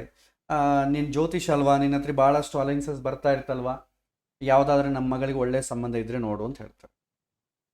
ನಾನೇನು ಮಾಡ್ತೇನೆ, ಹಿಂದೆ ಮಾಡ್ತಿದ್ದೆ ಒಂದು 7 years ಬ್ಯಾಕ್, ಈಗ ಮಾಡ್ತಿಲ್ಲ. ನಾನೇನು ಮಾಡ್ತಿದ್ದೆ, ನನ್ನ ಹತ್ರ ಜಾತಕಗಳು ಬರೋದು, ಅಯ್ಯೋ ಈ ಥರ ವರ ಎಲ್ಲ ಬರ್ತಿತ್ತು. ನಾನು ಆ ಹುಡುಗಿ ಜಾತಕಗಳು ಇಟ್ಕೊಂಡಿದ್ದೆ. ಯಾರಿಗಾನ ಬಂದವ್ರಿಗೆಲ್ಲ ಕೂಡ ಇವ್ರದ್ದು ಅಲೈನ್ಸ್ ಮ್ಯಾಚ್ ಮಾಡ್ತಿದ್ದೆ. ಇನ್ ಕೇಸ್ ಮ್ಯಾಚ್ ಆಯ್ತು ಅಂದ್ರೆ ಕೂಡ ನೀವು ಇದನ್ನು ಕೂಡ ಕನ್ಸಿಡರ್ ಮಾಡ್ಬೋದು ಅಂತ ಹೇಳ್ತಿದ್ದೆ, ಅವ್ರಿಗೆ ಕೊಡ್ತಿದ್ದೆ. ನಮ್ಮ ಸಿಸ್ಟರ್ ಕೂಡ ಈ ಥರ ಇದ್ದಾಳೆ, ಕಸಿನ್ ಇದ್ದಾಳೆ, ನಿಮಗೆ ನೀವೇ ಮಾತಾಡ್ಕೊಳ್ರಿ, ನಿಮ್ಗೆ ಇಷ್ಟ ಆದಲ್ಲಿ ನೀವು ಮಾಡ್ಬೋದು. ಸೊ ಈ ಥರ ಏನಾಯಿತು, ಒಂದು ಮ್ಯಾರೇಜು ಫಿಕ್ಸ್ ಆಯಿತು. ಫಿಕ್ಸ್ ಆದಮೇಲೆ ಏನಾಯಿತು, ಅವರು ಯೂಶ್ವಲಿ ಮದುವೆ ಆದ ಮೇಲೆ 100% ಗಲಾಟೆಗಳು ಬರಲಾರ್ದೆ ಯಾರೂ ಗ್ಯಾರಂಟಿ ಕೊಡೋಕ್ಕಾಗಲ್ಲ. ಅದೇನಾಯಿತು, ಮದುವೆ ನಿಶ್ಚಿತಾರ್ಥ ಆಯಿತು. ನಿಶ್ಚಿತಾರ್ಥ ಆದಮೇಲೆ ಕೂಡ ಹುಡುಗ ಹುಡುಗಿ ವಿಪರೀತವಾಗಿ ವಾಟ್ಸ್ಯಾಪು ಚಾಟಿಂಗು ಎಲ್ಲ ಮಾಡಿಕೊಂಡ್ರು. ಇವ್ನು ನನಗೆ ಬೇಕಾದ ಕ್ವಾಲಿಟಿ ಇವನಲ್ಲಿ ಇಲ್ಲ ಅಂತ ಹೇಳಿ ಬೇಡ ಅಂತ ಅಂದ್ಬಿಟ್ಲು ಹುಡುಗಿ. ಅದು ಹೇಳೋದು ಬಿಟ್ಟು ಮತ್ತೆ ಎಲ್ಲ ಆಯಿತು, ಬಿಟ್ಕೊಂಡ್ರು, ಫೈನ್. ಕೊನೆಗೆ ಏನು ಅಪವಾದ ಬಂತು, ನೀನು ಒಳ್ಳೆಯನ್ನ ನೋಡಿಲ್ಲ. ಯಾಕಂದರೆ ಅವನು ಆ ಹುಡುಗಿ ಜೊತೆ ಏನು ಮಾತಾಡ್ತಾನೆ, ಹೇಗೆ ಮಾತಾಡ್ತಾನೆ ನನಗೆ ಹೆಂಗೆ ಗೊತ್ತಾಗ್ತದೆ. ನಾವೇನು ಮಾಡ್ತೀವಿ, ಒಬ್ಬ ಹುಡುಗನ ತೋರಿಸ್ತೇವೆ, ಅವನ ಗುಣಗಣಗಳೇನು ಇಷ್ಟೆಲ್ಲ ಡೀಪಾಗಿ ಸರ್ಚ್ ಮಾಡೋಕ್ಕಾಗುತ್ತಾ, ಆ ಹುಡುಗಿ ಏನು ಕೇಳ್ತಾಳೆ, ಆ ಹುಡುಗಿಗೆ ಏನು ಬೇಕು, ಇವನು ಏನು ಗೊತ್ತು, ಇವನೇನು ರಿಪ್ಲೈ ಕೊಡ್ತಾನೆ, ಇದೆಲ್ಲ ಜ್ಯೋತಿಷನ ಕೆಲಸ ಅಲ್ಲ ಇದೆಲ್ಲ. ಸೊ ಅವಾಗ ಏನಾಗುತ್ತೆ, ಮದುವೆ ಮಾಡಿಬಿಟ್ರೆ ಅಂದ್ಕೊಳ್ಳಿ, ಇನ್ ಕೇಸ್ ಅವನೇ ತೋರಿಸಿದ ಜಾತಕ ಸರಿ ನೋಡಿಲ್ಲ, ಒಳ್ಳೆಯ ಸಂಬಂಧವೇ ಅಲ್ಲ, ಅವನನ್ನು ಒಳ್ಳೆ ಸಂಬಂಧ ತೋರಿಸು ಅಂತ ಹೇಳಿದ್ವಿ, ಅವನು ಇಂಥ ಸಂಬಂಧ ತೋರಿಸಿಟ್ಟಿದ್ದಾನೆ ಅಂತ ನಾವು ಒಳ್ಳೆ ಕೆಲಸ ಮಾಡೋಕೆ ಹೋಗಿ ಈ ಥರ ಕೆಟ್ಟ ಅಪವಾದ ಬರುತ್ತೆ. ಇವತ್ತಿನ ಕಾಲದಲ್ಲಿ ಬಂಧು ಬಳಗ ಕೂಡ ಯಾರಾದರೂ ಒಳ್ಳೆಯ ಸಂಬಂಧ ನೋಡಿ ಅಂತಂದರೆ ನೋಡಲಿಕ್ಕೆ ತುಂಬ ಪ್ರಾಬ್ಲಮ್. ನೀವು ಒಳ್ಳೆ ಉದ್ದೇಶದಿಂದ ನೋಡ್ತೀರಿ, ಬಟ್ ಕೆಟ್ಟ ಫಲವನ್ನು ತಗೊಳ್ತೀರಿ. ಭಾಳಷ್ಟು ಜನಕ್ಕೆ ಎಕ್ಸ್ಪೀರಿಯನ್ಸ್ ಆಗುತ್ತೆ. ಹಾಗಾಗಿ ಜ್ಯೋತಿಷ್ಯ ಇದು ಒಳ್ಳೆ ಸಂಬಂಧ, ಇದನ್ನೇ ಮಾಡ್ಕೊಡ್ರಿ ಅಂತ ಅಂದ್ಕೊಳ್ಳಿ. ಒಳ್ಳೆಯ ಸಂಬಂಧ ಅಂದರೆ ಏನು ಪ್ರಾಬ್ಲಮ್ ಬರ್ಲಂಗಿರ್ತದೆ, ಮ್ಯಾಚ್ ಆಗ್ತದಂತ ಅಷ್ಟೇ, ಪ್ರಾಬ್ಲಮ್ ಬರ್ಲಂಗಿರಲಿಲ್ಲ. ಅದಕ್ಕೆ ಏನು ಮಾಡ್ತೇವೆ, ಜ್ಯೋತಿಷ್ಯವನ್ನು ನೋಡೋ ಕಾಲಕ್ಕೆ ಒಂದು ಪಾಯಿಂಟ್ ಹಾಕಬೇಕು, ಕೊನೆಗೆ ಅಡ್ಜಸ್ಟ್ ಮಾಡ್ಕೊಂಡು ಹೋಗಬೇಕು. ಜ್ಯೋತಿಷ್ಯ ಎಷ್ಟು ನೋಡಿದರೂ ಕೂಡ ಇಬ್ಬರು ಒಬ್ಬರನ್ನೊಬ್ಬರು ಅಡ್ಜಸ್ಟ್ ಮಾಡ್ಕೊಂಡು ಹೋದ್ರೇ ಸರ್ವೈವ್ ಆಗುತ್ತೆ. ಭಾಳಷ್ಟು ಜಾತಕಗಳು ತುಂಬ ಜಾಸ್ತಿ ಇದ್ದಿದ್ದು ಕೂಡ ಡೈವರ್ಸ್ ಆಗಿವೆ. ಈ ಡೈವರ್ಸ್ ಎಂಬುದು ಜ್ಯೋತಿಷ್ಯಕ್ಕೆ ಸಂಬಂಧಪಟ್ಟ ಪ್ರಾಬ್ಲಮ್ ಅಲ್ಲ, ಆ್ಯಟಿಟ್ಯೂಡಿಗೆ ಸಂಬಂಧಪಟ್ಟ ಪ್ರಾಬ್ಲಮ್, ಫ್ರೀಡಮಿಗೆ ಸಂಬಂಧಪಟ್ಟ ಪ್ರಾಬ್ಲಮ್. ಸೊ ಹಾಗಾಗಿ ಕೊನೆಗೆ ಒಂದು ಪಾಯಿಂಟ್ ಹಾಕಬೇಕು, ಎಲ್ಲ ಚೆನ್ನಾಗಿದೆ, ನಾರ್ಮಲಾಗಿ ಎಲ್ಲ ನಡೀತದೆ, ಅಟ್ ಸ್ಟ್ಯಾಂಡರ್ಡ್ ಕಂಡೀಷನ್ಸ್.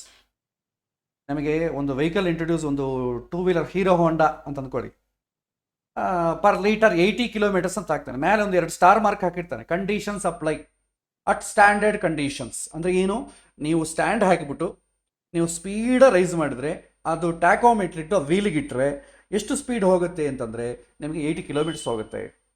ಮತ್ತು ರೋಡ್ ಕಂಡೀಷನು, ಫ್ರಿಕ್ಷನು, ಗಾಡಿ ಕಂಡೀಷನು ಇದರ ಮೇಲೆ ವೇರಿ ಆಗುತ್ತೆ ಅಂತ ಹೇಳಿ ಇದನ್ನು ಹಾಕಬೇಕು ನಾವು, ಕಂಡೀಷನ್ಸ್ ಅಪ್ಲೈ. ಸೊ ಹುಡುಗ ಹುಡುಗಿ ನಾರ್ಮಲ್ ಜಾತಕ ಚೆನ್ನಾಗಿದೆ, ಆದರೂ ಒಬ್ಬರನ್ನೊಬ್ಬರು ಅಡ್ಜಸ್ಟ್ ಮಾಡಿಕೊಳ್ಳಬೇಕು. ಇವತ್ತು ಜ್ಯೋತಿಷನೇ ಹೇಳಬೇಕಾಗ್ತದೆ ಅಡ್ಜಸ್ಟ್ ಮಾಡ್ಕೊಳ್ಬೇಕು ಅಂತ. ಅಮ್ಮ ಅಪ್ಪ ಯಾರೂ ಮಕ್ಕಳಿಗೆ ಹೇಳ್ಕೊಡ್ತಾ ಇಲ್ಲ. ಈಗ ಮದುವೆ ಮಾಡ್ಕೋ, ನಾವ್ಯಾಕೆ ಅಡ್ಜಸ್ಟ್ ಆಗಬೇಕು, ನೀವು ಬಂದ್ಬಿಟ್ಟು ನಾವು ಲಾಯರ್ ಜೊತೆ ಮಾತಾಡ್ಕೊಡೋಣ ಅಂತ ಹೇಳ್ತಾರೆ. ಜ್ಯೋತಿಷ ಹೇಳಬೇಕಾಯ್ತು, ಇಂಥ ದುರಂತವಾದಂಥ ಸ್ಥಿತಿಯಲ್ಲಿ ಇವತ್ತು ನಾವಿದ್ದೇವೆ. ಅಡ್ಜಸ್ಟ್ ಮಾಡ್ಕೊಳ್ಬೇಕು, ನೀವು ಅಡ್ಜಸ್ಟ್ ಮಾಡ್ಕೊಂಡ್ರೆ ಸರ್ವೈವ್ ಆಗುತ್ತೆ, ಇಲ್ಲದೆ ಸರ್ವೈವ್ ಆಗಲ್ಲ ಅಂತ ನಾವು ಹೇಳೋ ಪರಿಸ್ಥಿತಿ ಬಂದಿದೆ. ಹಾಗಾಗಿ ಡೋಂಟ್ ಟೇಕ್ ರಿಸ್ಕ್. ಅವ್ರು ಏನು ರಿಕ್ವೈರ್ಮೆಂಟ್ ಹೇಳಿದ್ದಾರೆ ಅದಕ್ಕೆ ಉತ್ತರ ಕೊಡಿ, ಜಾಸ್ತಿ ಕೊಡ್ಲಿಕ್ಕೆ ಹೋಗಬೇಡಿ. ಕೊಟ್ಟರೆ ಏನಾಗುತ್ತೆ, ಕೆಟ್ಟ ಹೆಸರು ಬರ್ತದೆ, ಅದು ನಮಗೆ ಒಳ್ಳೇದಲ್ಲ. ಓಕೆ, ಸೊ ಸಮಯಾತೀತ ಆಗಿದೆ. ಸೊ ನನಗೆ ಬೇರೆ ಒಂದು ಕ್ಲಾಸ್ ಉಂಟು. ಏನಾದರೂ ಪ್ರಶ್ನೆಗಳು ಇನ್ನು ಕೇಳೋರು ಯಾರಾದರೂ ಪ್ರಶ್ನೆಗಳಿದ್ದರೆ ಜಸ್ಟ್ ನನಗೆ ವಾಟ್ಸಪ್ ಮಾಡಿ, ಆ ಪ್ರಶ್ನೆಗಳನ್ನು ನೆಕ್ಸ್ಟ್ ಕ್ಲಾಸ್ಗೆ ಆ್ಯಡ್ ಮಾಡಿ ಅದನ್ನು ಮುಂದುವರಿಸ್ತೇನೆ. ಇನ್ವ್ಯಾಲಿಡ್ ಕ್ವಶನ್ ಆದರೂ ಪರವಾಗಿಲ್ಲ, ಯಾಕಂದರೆ ನಿಮಗೆ ಗೊತ್ತಾಗಬೇಕು ಯಾವುದು ನೋಡಬೇಕು ಯಾವುದು ನೋಡಬಾರ್ದು ಅಂತ ಗೊತ್ತಾಗಬೇಕು. ಅಯ್ಯೋ ನಾನು ಯಾವುದೋ ಒಂದು ಪ್ರಶ್ನೆ ಕೇಳಿದೆ, ಆಚಾರ್ಯ ಇದನ್ನು ನೋಡಬಾರ್ದು ಅಂತ ಹೇಳಿದರು, ಅಸಲು ನೋಡಬಾರ್ದು ಅಂತ ಆದರೂ ಗೊತ್ತಾಗಬೇಕು ತಾನೆ. ಸೊ ಆ ಥರ ನೀವು ಬೇಸರಿಕೆ ಪಡೋದು ಬೇಡ. ಸೊ ಇವತ್ತಿನ ಪಾಠವನ್ನು ಇಲ್ಲಿಗೆ ಮುಗಿಸ್ತಾ ಇದ್ದೇನೆ, ಮತ್ತು ಬರುವಂತಹ ದಿನ ಮತ್ತು ಇನ್ನು ಕೆಲವಿನ ಪ್ರಶ್ನೆಗಳ ಜೊತೆ ನಾವು ಮುಂದುವರಿಯೋಣ. ಶ್ರೀಕೃಷ್ಣ ಅರ್ಪಣಮಸ್ತು. ಹರೇ ಶ್ರೀ.